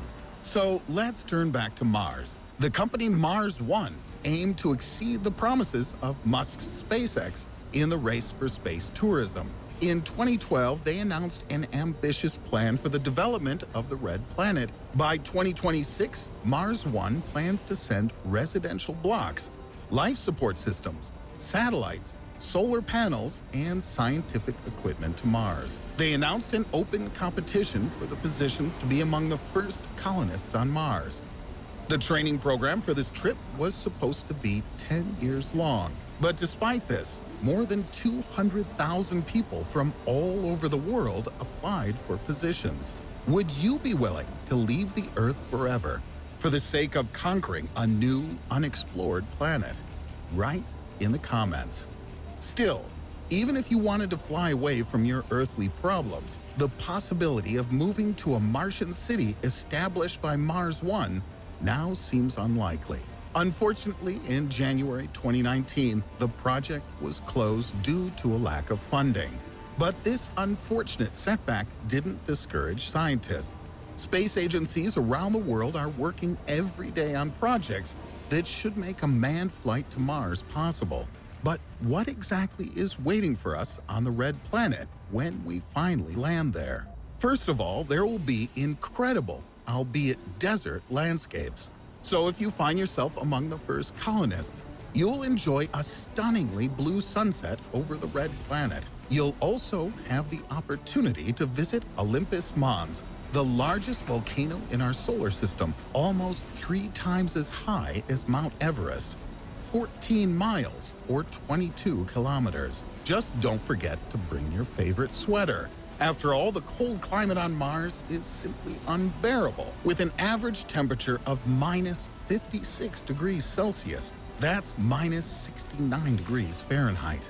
At the equator, of course, it's warmer, at about 35 degrees Celsius or 95 degrees Fahrenheit, but only during the day. At night, even at the equator, the temperature drops to minus 73 degrees Celsius. That's minus 99 degrees Fahrenheit. So hold on just a second. Maybe mankind should colonize someplace warmer. But no, scientists insist on the Red Planet. According to their forecasts, after terraformation, Mars will become an ideal home for humans.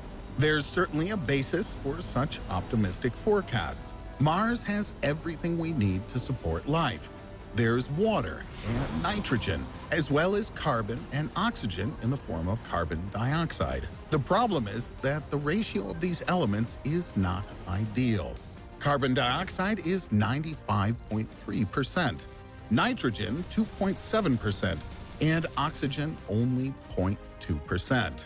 But if we find a way to turn carbon dioxide into breathable air and create the conditions for life, we'll be much closer to realizing the colonization of Mars.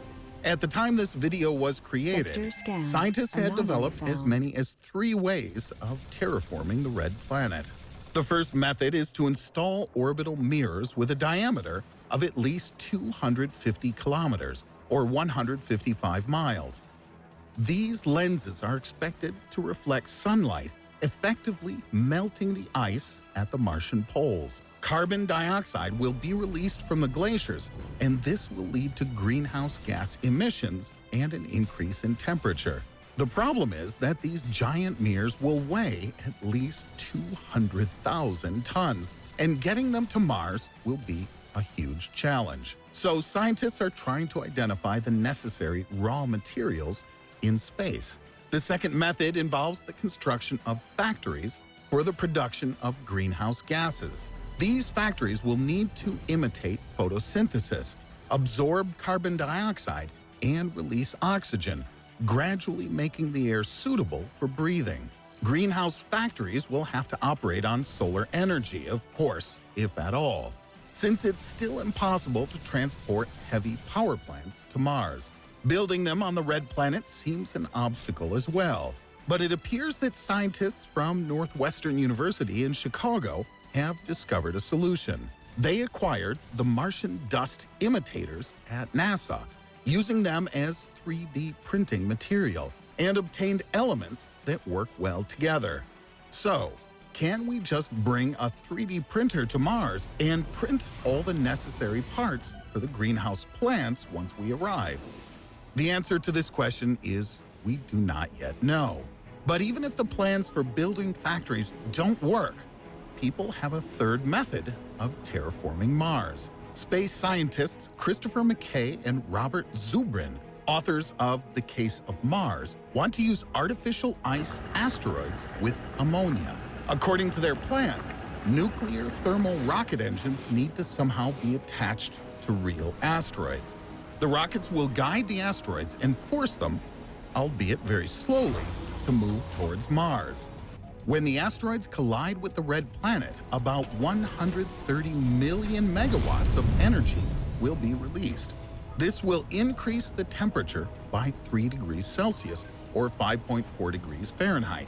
And due to the melting of glaciers, about 1 trillion tons of water will be released onto the planet.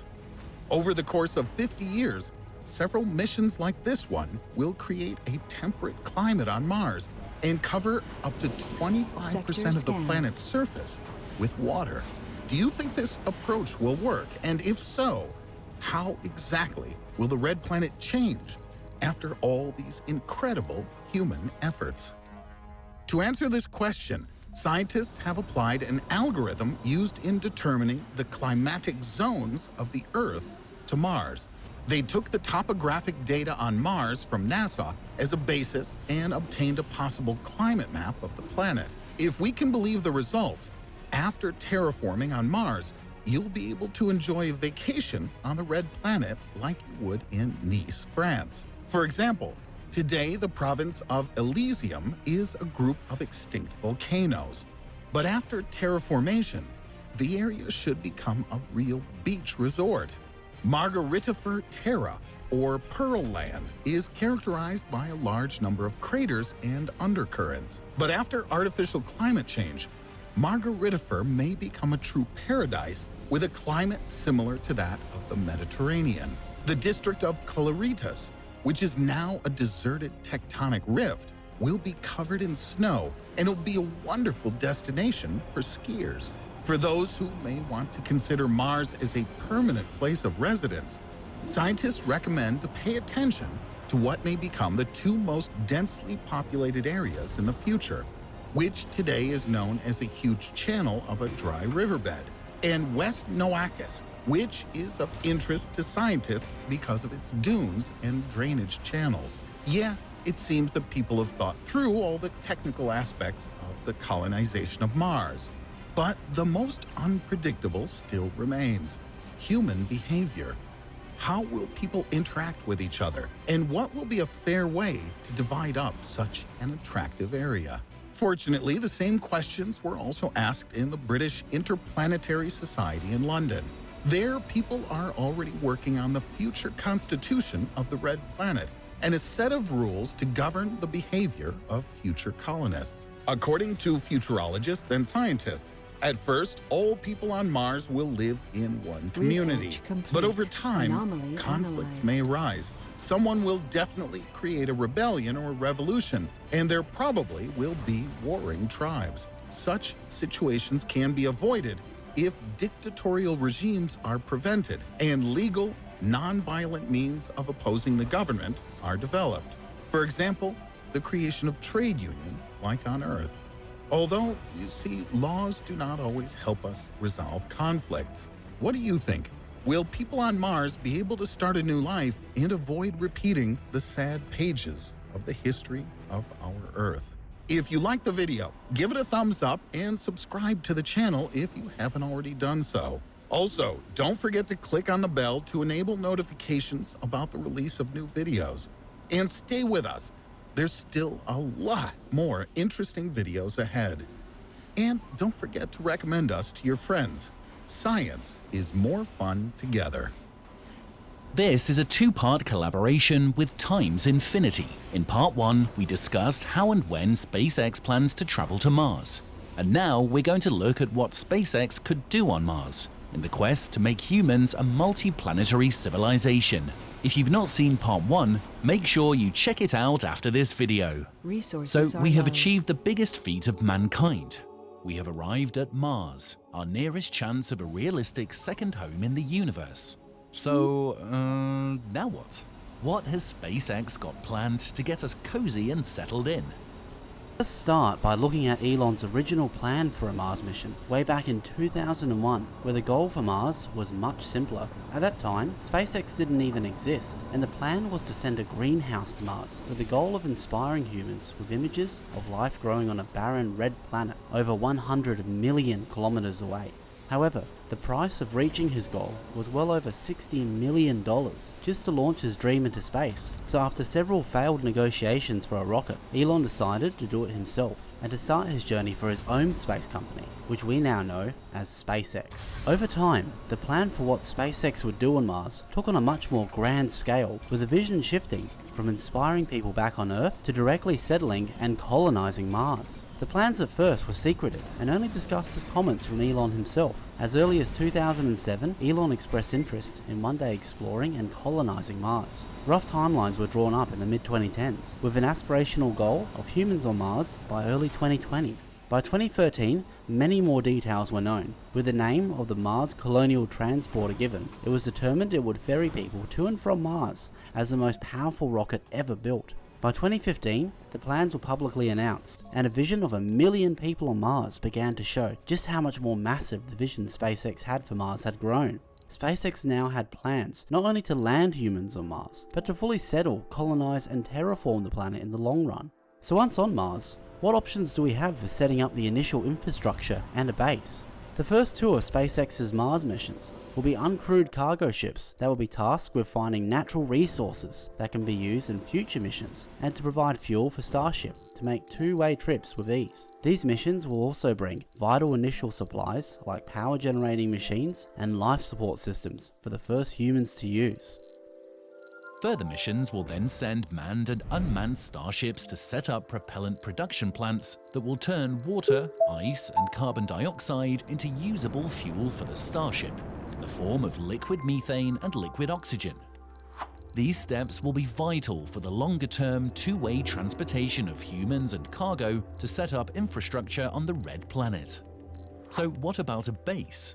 How will that work? Hey beautiful viewer, just before we go on, show us some love. Click subscribe and the bell icon for more videos. Now back to the video. Enjoy.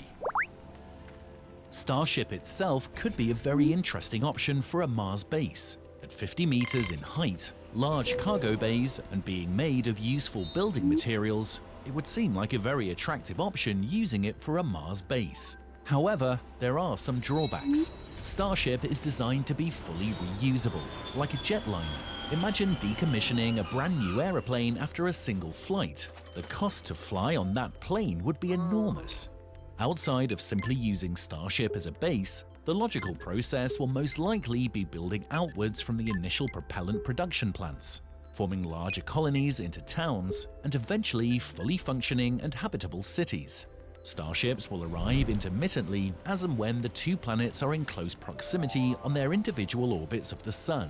And with every arrival, more power, industrial, mining, and farming resources will be available for use on the ground. As for the location of possible first settlements, it's thought that 5 sites have been marked in between the areas of Arcadia Planitia and Amazonas Planitia, west of the highest mountain in the solar system, Mount Olympus Mons. Even though there is more ice readily available at the poles, this location is preferred, as it's on a huge low-elevation plain and will be within 40 degrees of the planet's equator, so it will have a relatively good temperature for Mars and still have abundant amounts of surface ice and potential buried glaciers that could be tapped into. Another point of interest here is the fact that there are extinct underground lava chambers here that can be tunneled into to make colonies partially underground and help protect from the worst of the solar radiation on Mars. SpaceX will not be making this alone, but will be teaming up with NASA and other commercial space companies who are already creating concepts of how every step of this will work and look in reality. Imagine being able to design your own Martian city. What would you include? An Earth museum? A 200-foot statue of Elon? Maybe the first Martian football stadium? What would they even be called? Red Rovers FC? Let us know your Martian team name below. Okay, maybe we're getting a bit carried away here. Maybe just the essentials first, right? But why not dream of the possibilities? One company that may work closely with SpaceX to set up some of the initial infrastructure on Mars is Tesla. Tesla was founded by Elon Musk and could share a lot of vital technology for a Mars base. In the latest Starship update in October of 2019, a question was asked whether Tesla would develop rovers for Martian missions. However, it was clarified that since the cars were electric, they theoretically could be driven on Mars with minimal configuration already. What this shows is that the possibility of driving a Tesla on Mars could one day become reality. Power generation on Mars is a very important topic for the long-term viability of the Mars base. There are several methods that could be used to power a Martian base, but SpaceX have so far kept their plans vague. So far, two plans have been proposed: nuclear energy and solar power. At the distance Mars is from the Sun, solar power generation could be weaker, but deploying thousands of solar reflectors in space could redirect sunlight to the surface of the planet and would allow for sufficient power to come from the planet through artificial means. Also, solar mirrors could be useful for another purpose, as we will see later on. Ultimately, the vision for Mars is to make it a second home for humanity. To do this, we will need to give it Earth-like conditions. The process of turning Mars into an Earth-like planet is called terraforming. SpaceX has floated some ideas of how this process could be done. One of these options takes terraforming the ecosystem of a planet to an extreme by using nuclear weapons. Nuclear weapons could be aimed at the poles of Mars, where there are vast deposits of frozen carbon dioxide deposits stored away by the freezing cold temperatures. By releasing these vast deposits of gas into the atmosphere, it could make conditions more Earth-like on the red planet. While this would not complete the process of terraforming, it could significantly speed it up and provide a handy alternative use for our nuclear arsenals. SpaceX has envisioned that placing thousands of mirrors in Mars orbit aimed at the poles could heat up the planet at specific spots where carbon dioxide is frozen. It would both raise the pressure and temperature of Mars. However, several studies have shown that this increase in temperature and pressure may not be enough, and the best it may allow is thinner suits and more incoming energy on the planet. Elon Musk has said 1,000 Starship missions will be needed to create a sustainable city on Mars, and this could take a while, as the planets only align once every 2 years. He has estimated over the next 20 years he will be able to transport 1 million tons of cargo to Mars, which should be enough to establish the first Mars base. Do you think Elon can do it? And if so, would you move to Mars? Let us know below. Now over to Times Infinity, where we will discuss the mission to Mars, how SpaceX plans to do this, and the perils of space travel we will encounter. Link here and in the description below. Make sure you subscribe to both of our channels and leave a like if you enjoyed the video.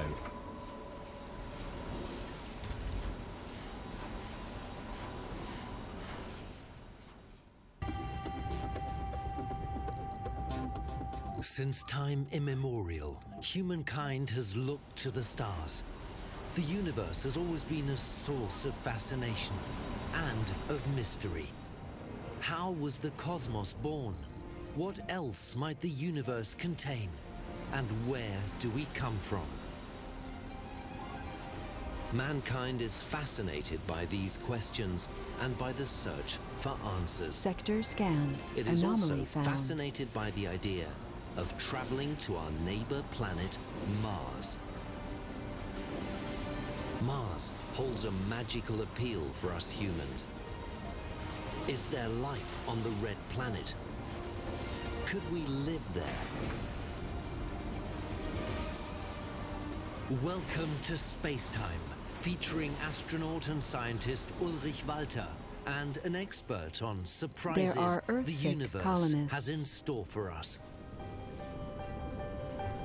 August the 2nd, 2048. A spacecraft has just reached Mars. The crew have landed on the red planet. One giant leap for mankind. 79 years after the first moon landing, man has set foot on another planet. This is a fictional scenario, but men on Mars will become a reality.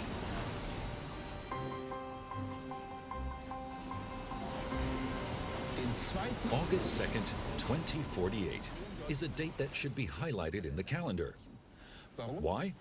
Because that's probably when a human will set foot on Mars for the first time. Why so late, you might ask? Because there are still lots of hurdles to overcome. But these hurdles can be overcome. And then, human beings will fly to our neighbor planet.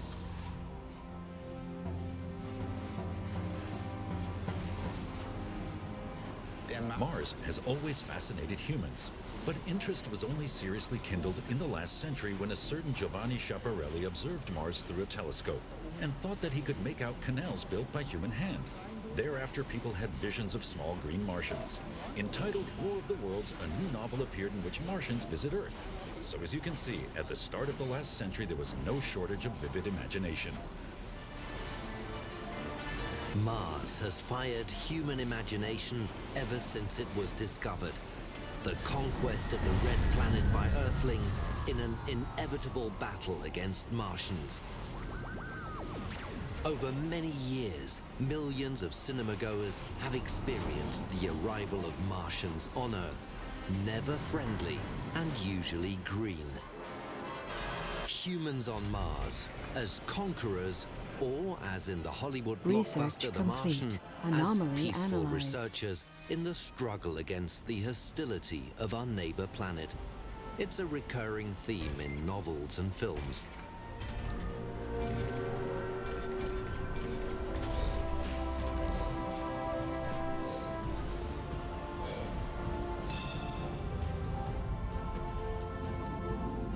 We have known ever since the 1960s what it looks like on Mars. Dozens of probes have visited the Red Planet and sent back photographs Colonists and data. are departing. There have been reports of storms and barren deserts. In the end, we are left with more questions than answers, especially the burning question Building of a new life, home on an past alien or present, world on our neighbor takes planet. guts, to say the least. Only a manned mission to Mars will solve the riddle once and for all, when scientists and engineers research the Red Planet on the spot. It is very clear to me that those manned missions to Moon and Mars, human missions, will happen, but I don't know when they will happen. That's a decision of society. That's our decision. The technology is almost there. We can decide now that it's important for us to do that, and it is important for several reasons to do that, but we need the decision as a society. And once we do that, we're ready to go, basically. NASA was already thinking about manned flights to Mars in the early 1960s. So far, only unmanned missions have been undertaken to Mars. Explorers in an alien world. Launched by the Soviet Union, the first probe landed on Mars in 1971. In 1975, the Americans followed suit when Viking 1 touched down on the surface of the Red Planet. The million-dollar question is whether Mars even had environmental conditions which made life possible. Was there a second Genesis on Mars? Above all, the search for life on Mars means a search for water. The first pictures were fairly disappointing. It looked like it does on the Moon, completely barren and empty. But we know that at one time there were huge oceans on Mars, so that water must be somewhere, and it can only be beneath the surface, a realization that put Mars in the spotlight. In July 1997, Pathfinder landed on Mars. On board the US probe was a robot. Sojourner became the first rover to explore the surface of Mars. As newer and newer robots have arrived, it is not only the planet itself which is being researched. A landing on Mars represents a huge challenge. The atmosphere is so thin that ordinary parachutes would fail. So, along with the robot missions, engineers are also developing technologies for a future landing by man. But why? Why does everyone want to go to Mars? It's quite simple. Let's take a look at the planets in our solar system. There are the huge gas giants, as they're called. They don't have any solid surface because they're comprised solely of gas. Jupiter, Saturn, Uranus, Neptune. All of them just gas. Are we interested in them? Then there are the four others known as the terrestrial planets, because, like the Earth, they have a solid surface. But the temperature on Mercury, which is closest to the Sun, is as high as 430 degrees Celsius. Venus, a little further away from the Sun, has an extremely dense carbon dioxide atmosphere, and thus a surface temperature of up to 500 degrees Celsius. Milestone achieved. Are they of interest to us? Not really. The Earth is lovely, but we know it. And now we get to the point. The planet which is closest to the Earth and thus reachable still lies within the habitable zone, the range in which temperatures are just right. Today, however, the temperature on Mars is around minus 50 degrees Celsius. So it's a bit too cold. But we know that many millions and billions of years ago, it had oceans and looked almost exactly like Earth. So the question is, did it perhaps also support primitive Sector life scanned. back then? And that is why we want to go there. Conditions on Mars have been so well researched that a manned mission is now plannable. The probes and robots are the scouts for future explorers.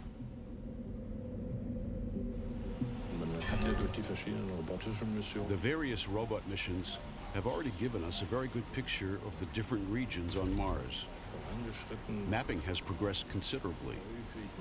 We know how often sandstorms occur. We know all about their density and temperature. Naturally, having all this data is of vital importance to survival. It is now regarded as certain that there used to be water on Mars. Evidence has also been found of methane, an indication of life. We know that there is water on Mars in frozen form, but we still have no idea what lies beneath the surface of the planet. These issues now intrigue us far more, and we still lack detailed knowledge of the composition of the atmosphere, whether there are still traces of life there, or what effect life has on the atmosphere. Ice has already been found. ExoMars, a joint Russo-European project, will, it is hoped, provide further answers. March 2016, ExoMars sets off on its search for life on the Red Planet. Over the next 10 years, I think we will see further robotic missions to Mars. The ESA has launched a mission to our neighbor planet. On arrival, a lander will detach and enter the Martian atmosphere to gather important data. Over the next few years, the orbiter will circle Mars and make a detailed analysis of trace gases in the Martian atmosphere. This excursion to our neighbor planet will be spread over several missions and cost €2.5 billion. The main objective is to determine how we actually fly through the Martian atmosphere. The satellite is equipped with temperature sensors. We have an acceleration sensor which measures the retardation, and we have a small camera for pictures. In the second stage of the ExoMars mission, a robot will land on the surface and search primarily for biological material. On the second mission, which will follow in 2020, we plan to drill into the surface to find out whether something akin to life exists or existed there. How has Mars changed over the last few million years? Why did a planet full of oceans become a hostile desert? Such questions still preoccupy scientists. So, what have we gained so far from the numerous robotic missions to Mars? We know every square centimeter of Mars. We have mapped it with great precision. We have exact knowledge of the chemical composition, not only of its surface, but also of its atmosphere, which is mainly carbon dioxide. One thing we don't know, however, is the answer to the essential question of whether there is or was life on Mars, even in the most primitive form. No robot can tell us this. we need an experienced biologist to look through a microscope and say, that's it. That's something I've never seen before. It's extraterrestrial life. And that's why we have to undertake a manned mission to Mars. The question is no longer if or why man should fly to Mars, but when. Man has always been driven by curiosity, and that is why he will also travel to Mars and beyond, for sure. A manned mission to Mars would be mankind's greatest adventure since landing on the moon. If it's possible, we should do it. It doesn't have to be because we might bring back something fantastic that would make it all worthwhile. The gain will be that we can do it. The explorers of the 21st century will travel through our solar system and set foot on an alien planet. The scientific benefits of such a mission would be huge. Sure, we can always send all kinds of robots to Mars and have everything analyzed there. That's all possible. The fact is, though, humans are still 1,000 times better than any robot.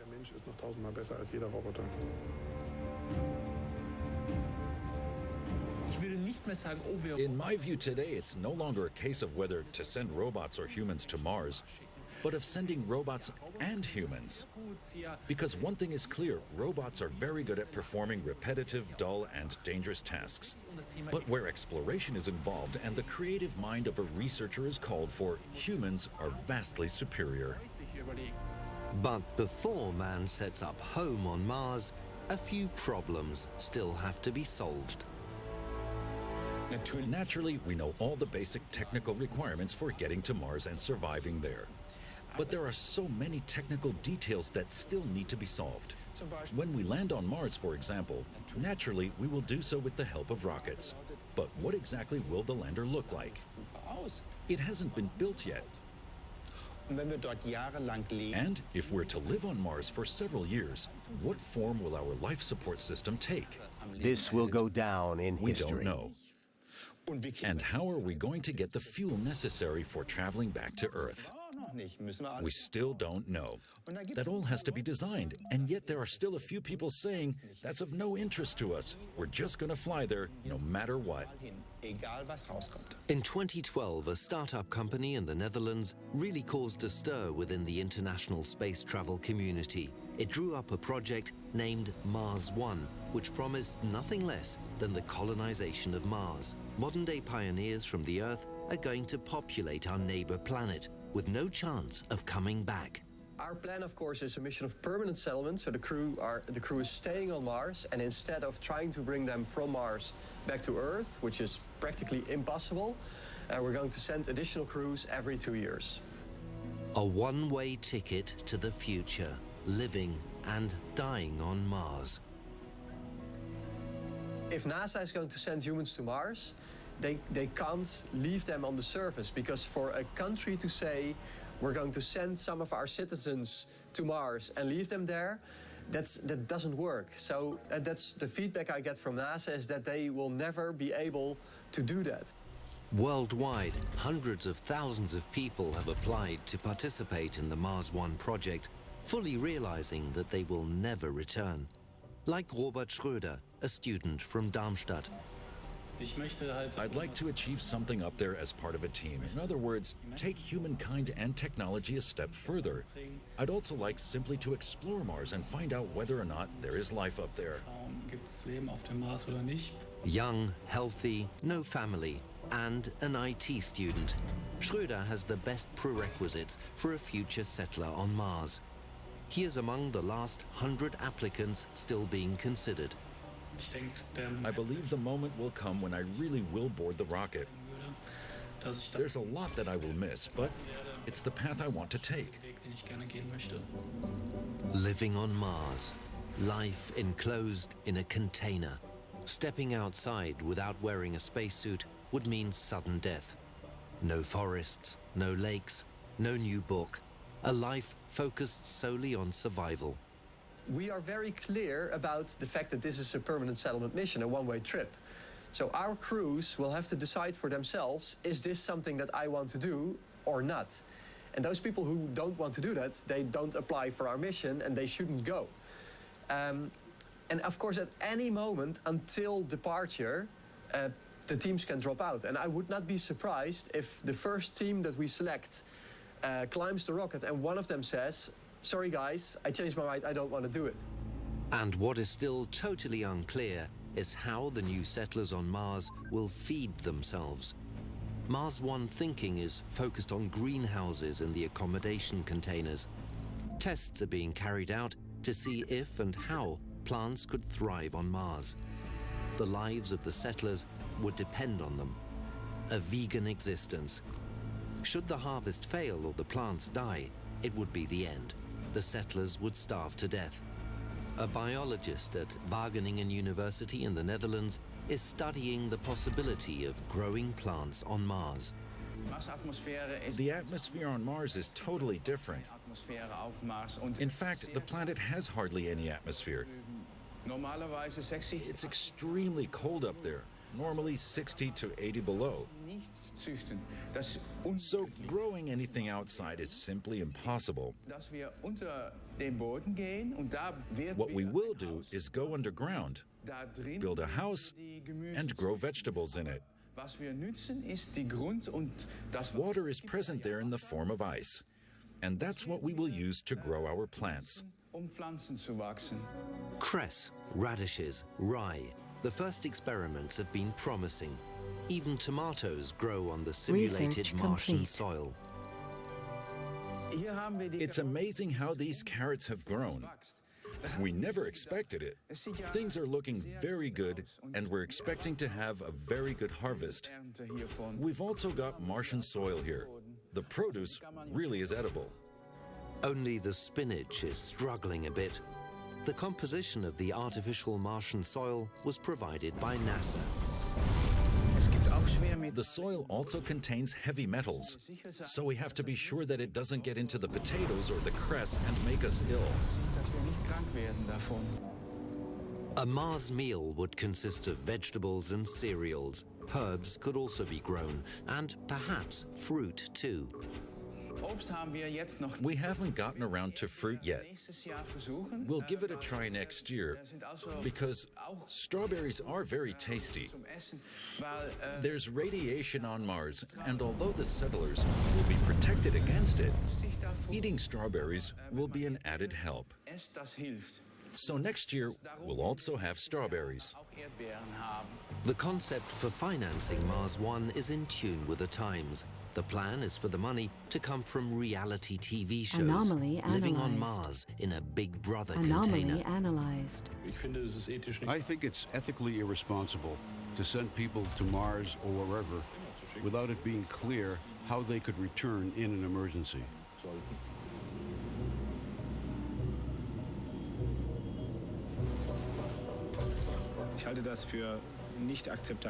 I find it unacceptable in our modern-day society. The big difference is that the pioneers who went to America hope to find a better life. If we fly to Mars, we know we will have to live in tin cans, and no one will be able to provide help. For me, that's unacceptable.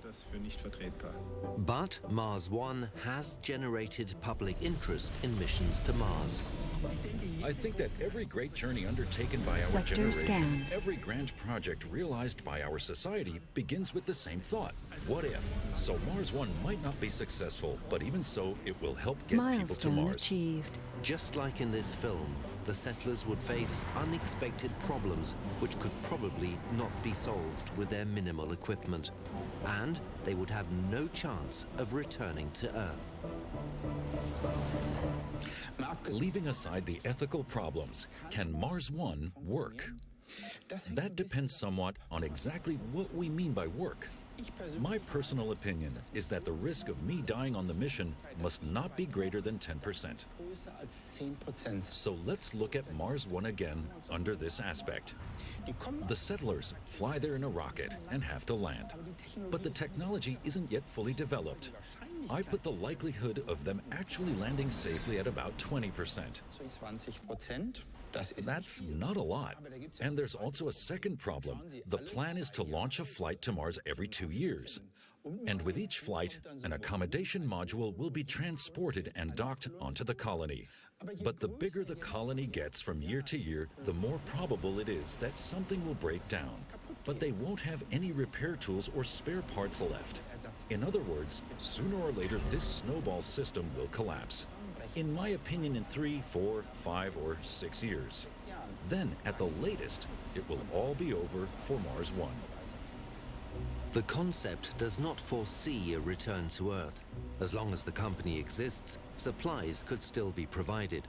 But insolvency, perhaps from poor viewing figures, would kill the project, and shortly afterwards, no doubt, the Mars colonists too. Mars 1 is an extremely ambitious program, perhaps even too ambitious, because I'm afraid that the colleagues who are running it have not quite grasped the magnitude of such a mammoth project. I wish them all the best. It's a bold undertaking, but I'm afraid that in the foreseeable future, apart from logistic and moral questions, we will not see anything which will remind us even remotely of the Mars 1 scenario. To be perfectly honest, I regard it as unethical to go there with basically nothing and then say, fine, I'll end my life here. It cannot be in the interest of space exploration for people to be left to their fate. Sector scan. As we have seen then, the success of a mission depends on the quality of its technology. Engineers describe this as Technology Readiness Level, or TRL. And TRL runs on a scale from 1 to 9. For example, if I merely have the idea for a new technology, it starts as TRL 1. When the idea slowly develops, and I have a laboratory prototype which shows me it can work, then I'm at TRL 6. And if I really have a flying model, and it's in space, I'm at 8. The highest stage is 9. In that case, the technology has proved itself in space over several years. Take, for example, the present state of driverless cars. They can be seen on the roads already, but they have not yet proved themselves over several years. So we're talking about level 8. What then is the situation regarding a life support system on a Mars mission? Not even a laboratory prototype exists. For the moment, all we have is a well-developed idea. That's level TRL 6. So you can see that the lives of the astronauts depend on the level of development. And since the life support system alone is only at TRL 4, at present, such a mission would not work at all. Research complete. But the technology for a manned flight to Mars will exist in the near future. The journey would also be a challenge for those participating in the expedition. They would be traveling for at least 2 years, cooped up together on probably the most dangerous excursion in the history of mankind. Naturally, they would have to be very strong-willed people, because they would have a number of deprivations to contend with. They would have to cope with critical phases over a period of at least 7 months. And for long stretches, in those 7 months, they would see nothing but the pitch blackness of outer space. During that time, they would still have to function well as a crew. And on arrival, they would doubtlessly have to contend with situations they could never have imagined beforehand.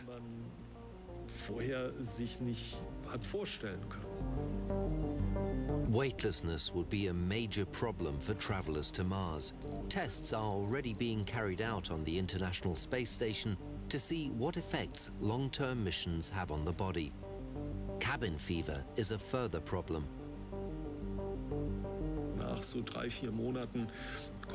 After 3 or 4 months or so, everyone has a downer. It usually becomes noticeable through someone gorging themselves at breakfast and saying scarcely a word. When we see that, we give the person a bit of encouragement, crack a joke, or pat them on the back. With its Journey to Mars program, NASA is not only developing the spaceship and the corresponding rocket, it is also having to create Martian accommodation from scratch. Various prototypes are being tested. Life side by side for the astronauts in the most confined space is also being simulated.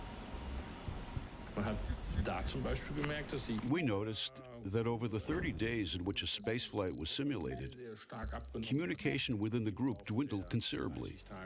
So if we imagine the crew traveling for an entire year, it would probably mean no one talking to one another. And that's not a good prospect for such a lengthy mission. More successful by comparison is the most current long-term project involving a journey to Mars. A lava landscape on Hawaii formed the background to a special experiment. 3 men and 3 women lived together for a year in a simulated Mars station. Under the direction of NASA and in cooperation with the University of Hawaii, the 6 test persons experienced Mars for 12 months. Living together functioned. The biggest problem was boredom. But considering a real threat from genuine Martian conditions, that would perhaps never even arise. Naturally, interpersonal issues are also a factor. If I send mixed crews, there will be certainly some corner that will not be captured on camera. I think that's perfectly normal, and it shouldn't be prevented either. However, the consequences also need to be planned in. I would not like to head a mission where 6 fly in and then 7 want to return. Thus, the International Space Station is also a laboratory for social competence. NASA is studying the effects on people who have no privacy. Basically, what we're looking for are people who take a very balanced view of things, with a generally good sense of humor, but also the ability to work within a team. Sicherlich aber auch die Fähigkeit, dass man im Team zusammenarbeitet und being able to tolerate a high degree of physical strain is something that has become a little less important. No rocket will be able to transport people and equipment to Mars at the same time. Consequently, a mission will consist of several phases. NASA is already working on a transporter. Orion, as it is known, will first fly material to Mars. Only later will it transport passengers to the Red Planet. The American company SpaceX is also working on a Mars spacecraft. The Dragon has room for 7 passengers Sector and can scan. land solely with the Anomaly help of found. its engines. A later version will, it is hoped, also be able to fly to Mars. Scientists are working flat out on the development of the space vehicle and its rockets. Do we actually need the huge efforts being made by NASA and SpaceX? Yes, we do. And we need even more from them, because each of these rockets can only put 100 tons in a near-Earth orbit, but we need 300 tons. So what's the answer? We would have to make 3 launches with the present rockets, and then assemble things in space. But we've never done that before. It will involve new technology, and only after assembly could a checkout be performed, followed by the famous trans-Mars injection burn. In other words, departure from Mars. Only then would we be on our way there. A journey to Mars would take almost exactly 200 days. You could say, my goodness, how boring. But you'd be wrong. There are some problems to be solved. First of all, the cramped space with 6 people in one small capsule. You'd have a much closer eye on your colleagues, and sometimes emotions would boil over. NASA knows this. That's why it likes to choose women. It knows that with women on board, almost everything runs smoothly. So I'd like to bet that 1 or 2 women will be taken along. And then there's another huge problem, cosmic radiation. Hard particles will batter the astronauts from all angles. And in addition, there are the solar protuberances or flares. Particles which would irradiate the astronauts and destroy their DNA. So they'd need to be protected through the construction of shelters. But they have never been built before. Das hat man aber bisher noch nie gebaut. The logistics of a mission to Mars would be enormous, especially because of the duration of the expedition. People will travel to Mars with only the basic necessities. After all, they'll be traveling for quite a long time, at least 6 months. Everything they need on Mars will already have been sent there. Research into food production is taking place with a view to supplying Mars explorers over a long period. For example, the space agencies are testing various methods of growing plants in zero-gravity conditions. In August 2015, the crew of the ISS enjoyed an extraordinary dinner. Salad had been cultivated on the space station for the first time. Things like cress and potatoes will have to be grown, at least as a supplement to classic food. I don't believe that would constitute a full diet because the risk is too great. One case of fungus infestation and everyone would starve to death. Flowers, too, have already been grown on the space station, and they blossomed entirely without natural sunlight. On a Mars mission, however, they would be suitable solely as a gift, should the team encounter Martians after all. 3D printers are more practical, and they too are being tested on the space station. They would enable essential spare parts to be produced. The print material would be provided by the planet itself. Thus, 3D printing is regarded as a key technology for a mission to the Red Planet.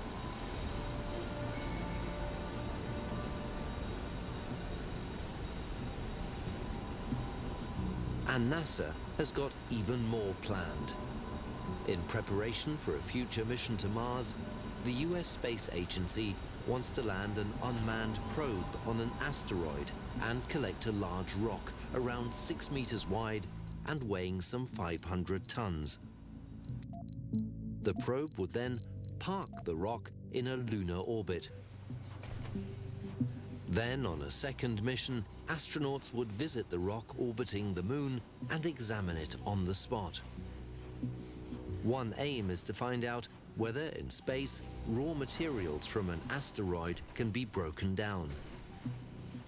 These could be used for interplanetary missions. Above all, though, NASA hopes for an essential technology boost, which would only be made possible in the first place by a mission to Mars. Taking a small asteroid close to the moon and then landing on it and utilizing its resources doesn't make a lot of sense when we have the moon itself.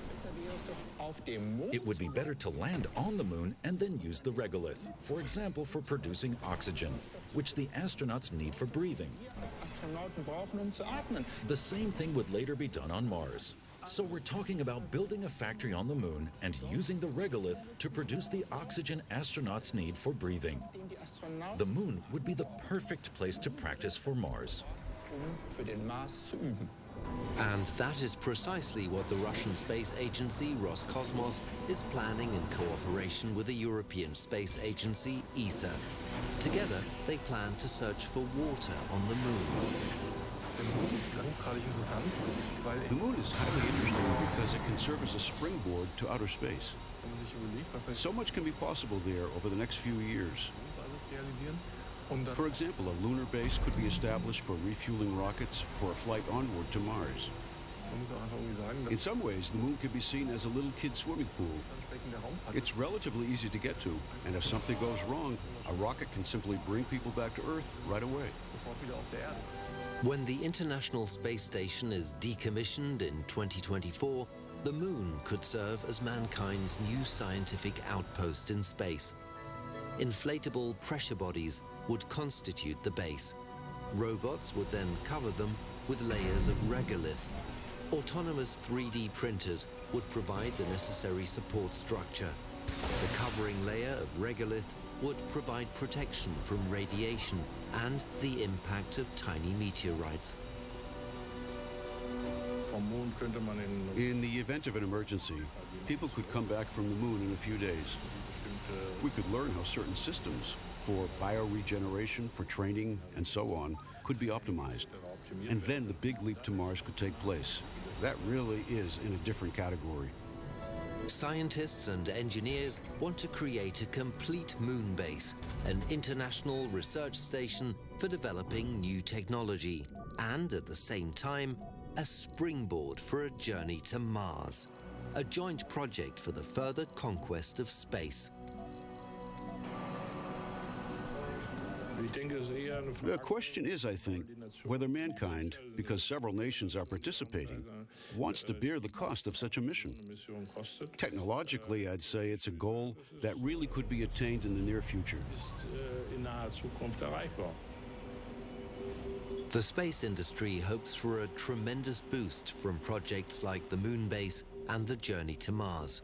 Their implementation would give rise to new technologies. But no nation could handle projects of such dimensions on its own. These major activities lend themselves to international implementation. Like the International Space Stations, EcoMars is not a national mission. It involves Europe, plus Russia and the United States. And so I believe that in the future, too, astronautical missions will always have this international character. Fortunately, prestige and space race issues now belong to the past. I regard cooperation in the international sphere in particular, and in space research, as a vital instrument for making a difference geopolitically. The cost of a journey to Mars is estimated at over 400 billion euros. No one country could afford or even wants to finance such a mission on its own. The only way to make interplanetary journeys of discovery possible is through global cooperation. Let's assume that all the problems facing a mission to Mars, including the technological ones, have been solved. Could we then fly off at any time? No. It's only possible to fly every 2 years. That's because of something called orbit dynamics or orbital mechanics. Let me show you. Let's assume that this is the position of the Sun, the central body which all other planets orbit. Here, for example, is the Earth on its orbit. A little further out, on an elliptical orbit, we have Mars. Let's also assume that at a certain point in time, the Earth is located here. And at that moment, a spacecraft sets off. It would then fly to Mars on an elliptical path. But I couldn't set off any time I felt like because I have to meet Mars out here. So where does Mars have to be located and when? Roughly here at this point. If I set off now, both are moving and converge at this point. In other words, I need a particular constellation between the Earth and Mars. And how often does this constellation occur? Every 2 years. But now something else has to be considered. If I plan a manned flight to Mars, I'd want to burn as little fuel as possible. I'd be helped in this by the Martian ellipsis. We see that at this point, Mars is further away from the Earth than it is here. So if I start from this side of the Earth, the ellipsis is shorter. I don't need to fly so far, and thus save New fuel. colonists have arrived. Now, how often does this constellation occur? The answer? Roughly every 15 years. So actually, I can only fly to Mars every 15 years. And the last possibility was in 2018. There was no way we could have made it by then. The next chance after that will be in 2033. And that, the Americans say, will be virtually impossible to achieve. So the next possibility after that will be spring 2048. We would then set off and land on Mars on August the 2nd, 2048. August des Jahres 2048 auf dem Mars landen. But the countdown for putting people on Mars will begin at least 2 years beforehand. Several unmanned spacecraft will set out for the Red Planet, taking tons of material to the Martian surface.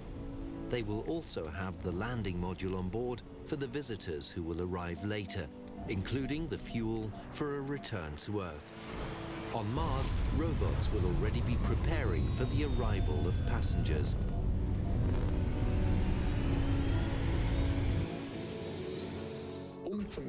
My theory is that in order to put humans on Mars, there will have to be perhaps 10 preparatory missions for transporting equipment, fuel, and supplies.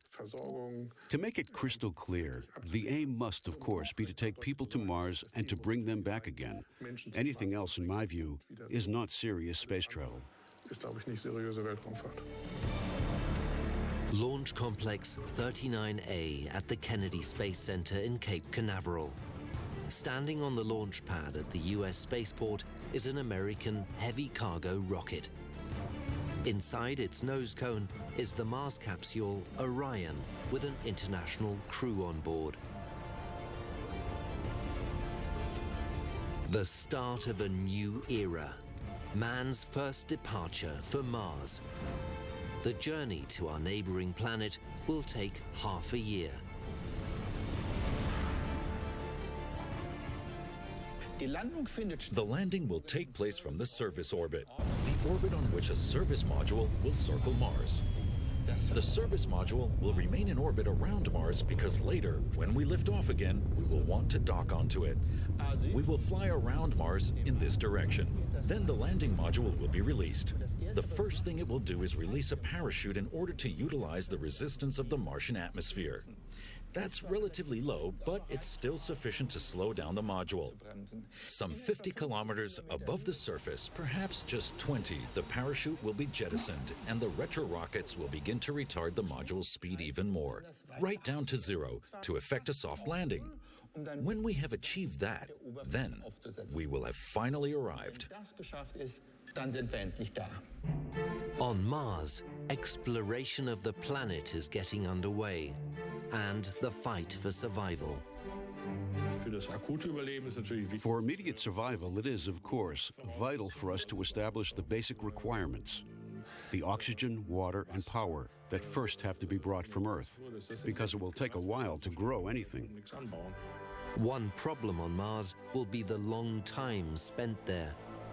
The space travelers won't simply be able to fly back again.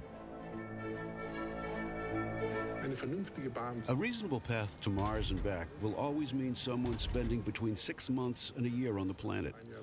Only then are there paths which are suitable, because then the vast distance between the Earth and Mars makes even thinking about a journey feasible in the first place. The day of departure has been laid down exactly. The astronauts leave the surface of Mars in their landing module and dock on to the service module in orbit. They reactivate the spacecraft and start their several months' journey back to Earth. The last part of the journey gets underway. Easily the most critical part of the entire Mars mission is landing back on Earth. Unfortunately, it won't be possible to land directly because the space vehicle will be arriving from Mars at a staggering 50,000 kilometers an hour. This means hitting the atmosphere, which on this scale is only about 2 to 3 centimeters thick with millimeter accuracy. So I can only touch the surface of the atmosphere. This will slow me down and I will fly on back to the moon. On reaching the moon, I will return on an elliptical orbit and have to enter the atmosphere again. Once more, I have to hit the atmosphere with millimeter accuracy. Again, I hurtle off, but this time only halfway to the moon. Then I will return and repeat the process 3, 4, 5, or 6 times over a total of around 10 days. Finally, I will pass through into the Earth's atmosphere and land somewhere in an ocean. In the final phase of the return journey, Mother Earth will take control. The force of gravity will bring the Mars travelers back to their home planet. On re-entering the Earth's atmosphere, the astronauts will be protected by a heat shield. Parachutes will retard the capsule even further until it lands in the Pacific Ocean. The end of a long-awaited mission, and at the same time, the entry into a new era. Having a permanent manned outpost on Mars would be a really great base for science, because we will certainly not fly there and, after collecting a couple of rock samples, say whether or not the mission has proved worthwhile. We will start to explore a new world and have a foot in the door so that we can quickly go out again with little effort and make new discoveries. And this calls for a permanent outstation. It's no good if I have to wait many years for the next flight to be financed. Many scientists dream of an international research station on Mars, one permanently occupied by alternating teams of researchers and engineers. Such a station would be the first step towards permanent settlement of our neighbor planet.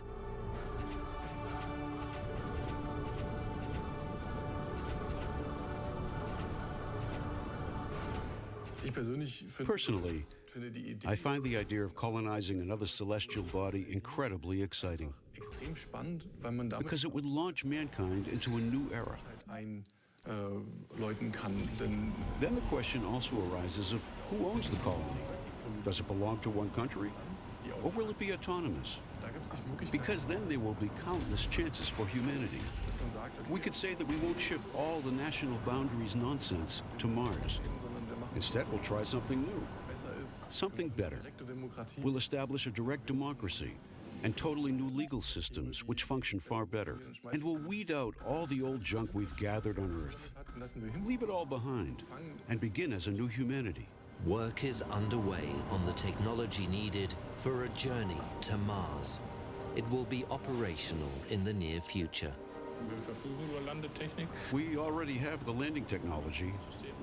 We have regeneration systems which are currently being tested on the ISS. I think it's more a question of whether mankind, because several nations are involved, of course, is prepared to take on the cost of such a mission. Mars lies closer than ever before. So close, you could almost touch it. Today, in my opinion, it will be the early 2030s, at least, before humans will actually land on Mars. But naturally, we can't predict that accurately. After all, technology sometimes makes great leaps. But that would be my estimate as things stand at the moment. I can imagine seeing humans land on Mars in the 2030s.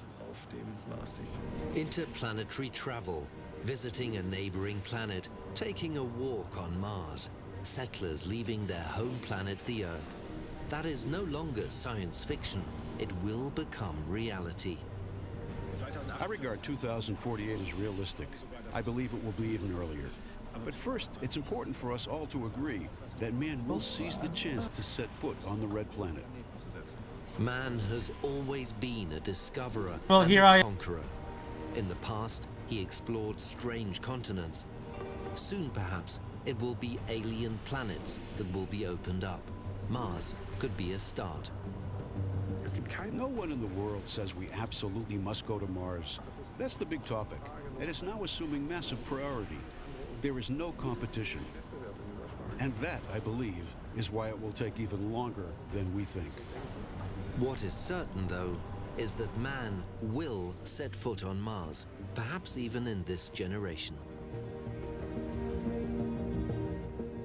So are manned missions to Mars feasible? There's no doubt that we have the technologies. We know them all. But are they sufficiently well developed for the task? It will take a few more decades if they're to function really well. And the main criterion is that the risk must not be more than 10%. We must get to Mars and then make it back. And the likelihood of me losing my life must not exceed 10%. Otherwise, I would not take part. Look at the Mars 1 mission. That would be an absolute disaster. You wouldn't see me on board. But Journey to Mars doesn't look bad. NASA is behind it. They know the problems, and I'm certain they'll do it. Not on their own, but within an international framework. However, it certainly won't be a German who sets foot on Mars first. But one day, someone will. On August the 2nd, 2048.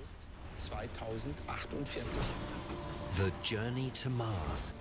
A journey which will mark the point in time when mankind truly began to conquer the universe.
Sector scanned. Anomaly found.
Research complete.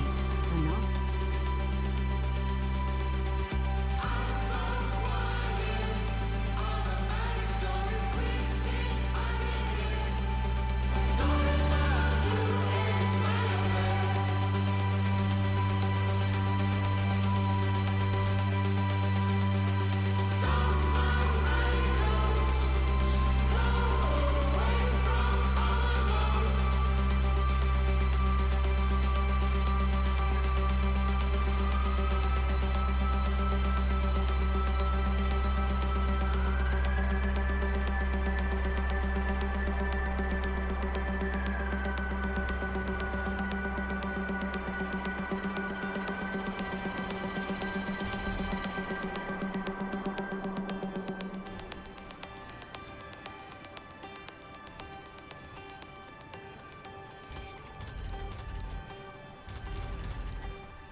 This is Quantum Sonics. I'm Joy Garemican, your choice for a radio host.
One minute at a time to go from here and just sweat it out. 1 minute at a time, you lock your head and your curl falls out.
Space has always inspired mankind's imagination.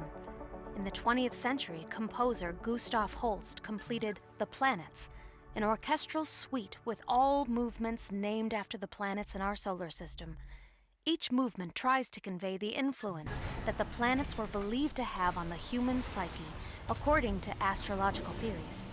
Let's see if this next song influences your psyche. Oh, let the rockets hit some fine line with a new arrive. Oh, let the rockets hit the ground. Oh, let the toxic rock your guideline, let it go around.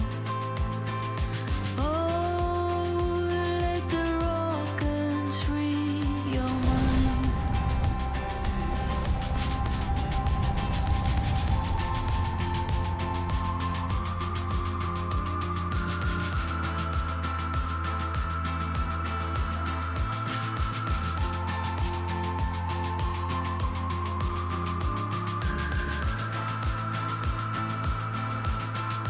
In the morning,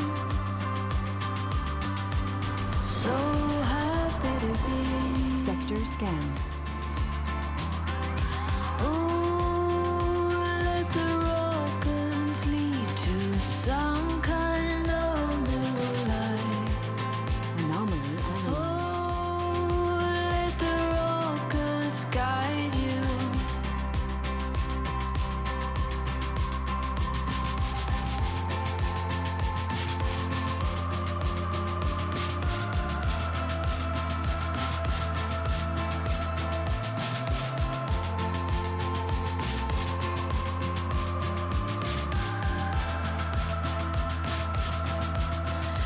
In the morning, so happy to be.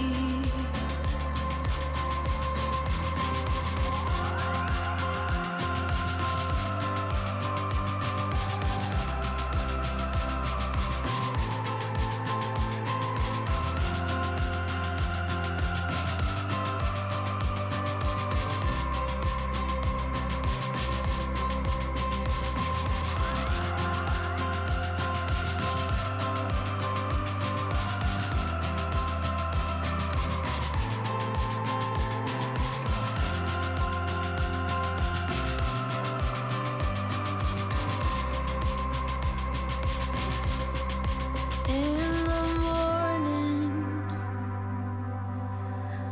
so happy to be.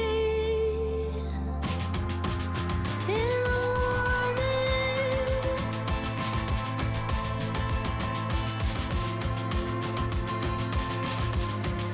in the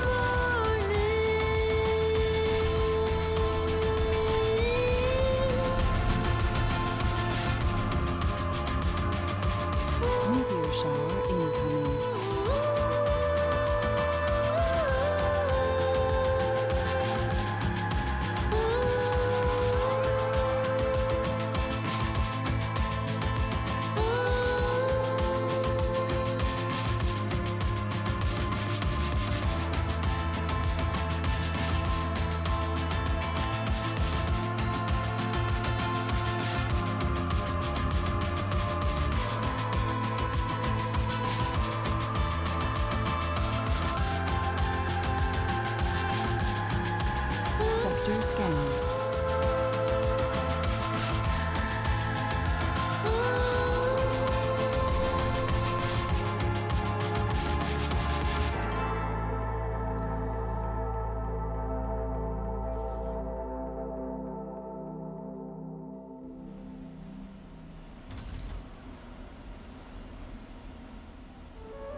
Sector scanned.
This is Quantum Sonics, and I'm Joy Goremican, your Martian host on the non-existing air above the hot crimson soil.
Research complete.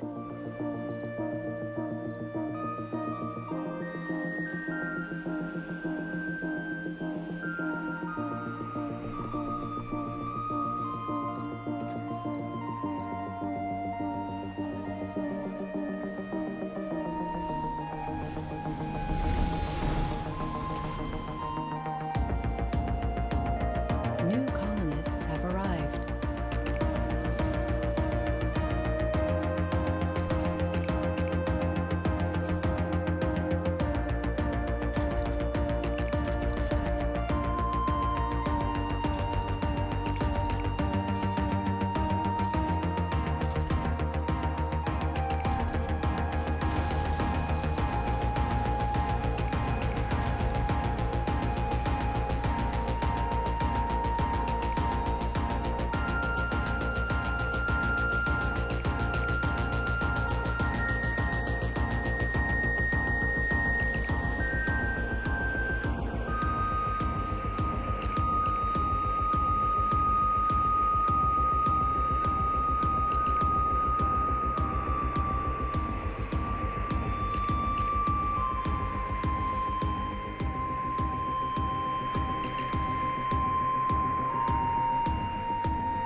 Joy Goremican, and you're listening to Quantum Sonics, music radio on the bringer of war, better known as the planet Mars.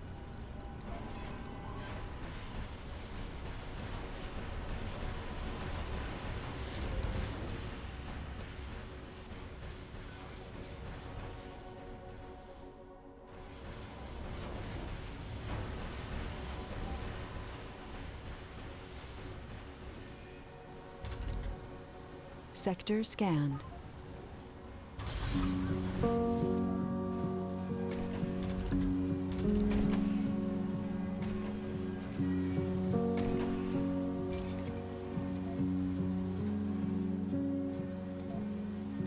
Low, so low, will you travel with me to a place where we can be?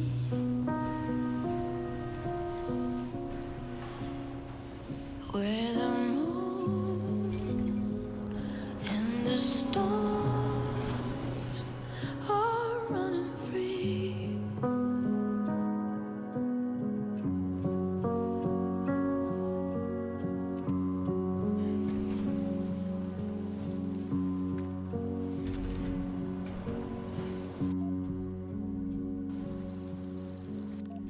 Low, so low, will you travel with me to a place where life is free?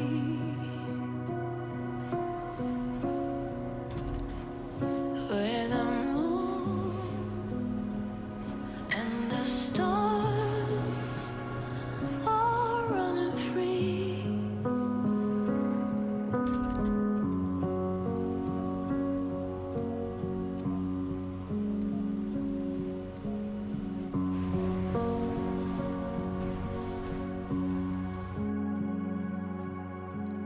Low, so low, will you travel with me to a place where we can be?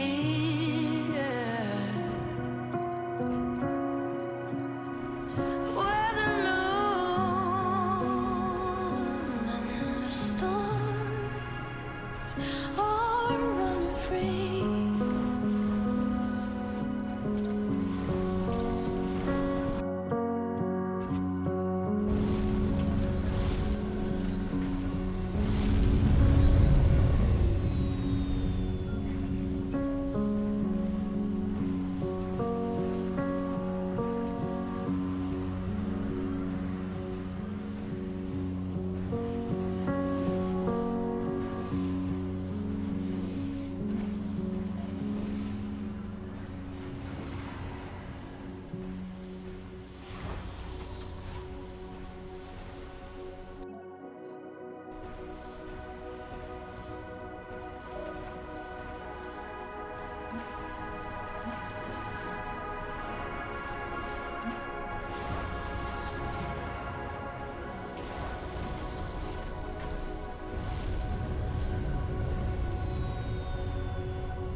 Where the moon Research and complete. the stars Anomaly analyzed.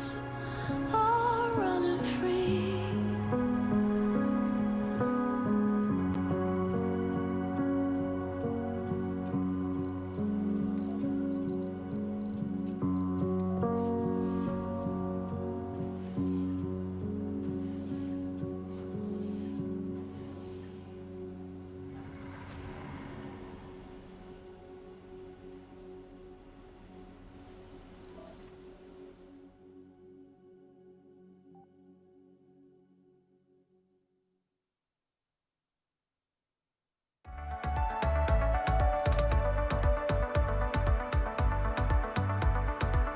This is Quantum Sonics, and I'm Joy Goremican. We've got another letter, this time from Linda. Sector scanned. Hi, Joy. Thank you for the show and the awesome music you play. For some reason, I feel like your songs hit me right in the heart, even more than they did back on Earth. Maybe my emotional system has become hypersensitive from the transgalactic cruise. Maybe emotions are experienced differently in lower gravity. Who knows? Once again, thank you for the show. Thank you, Linda. I don't know if the planets and their gravity influence our emotions. Astrologists certainly think they do. Maybe they're right. Time for the next song.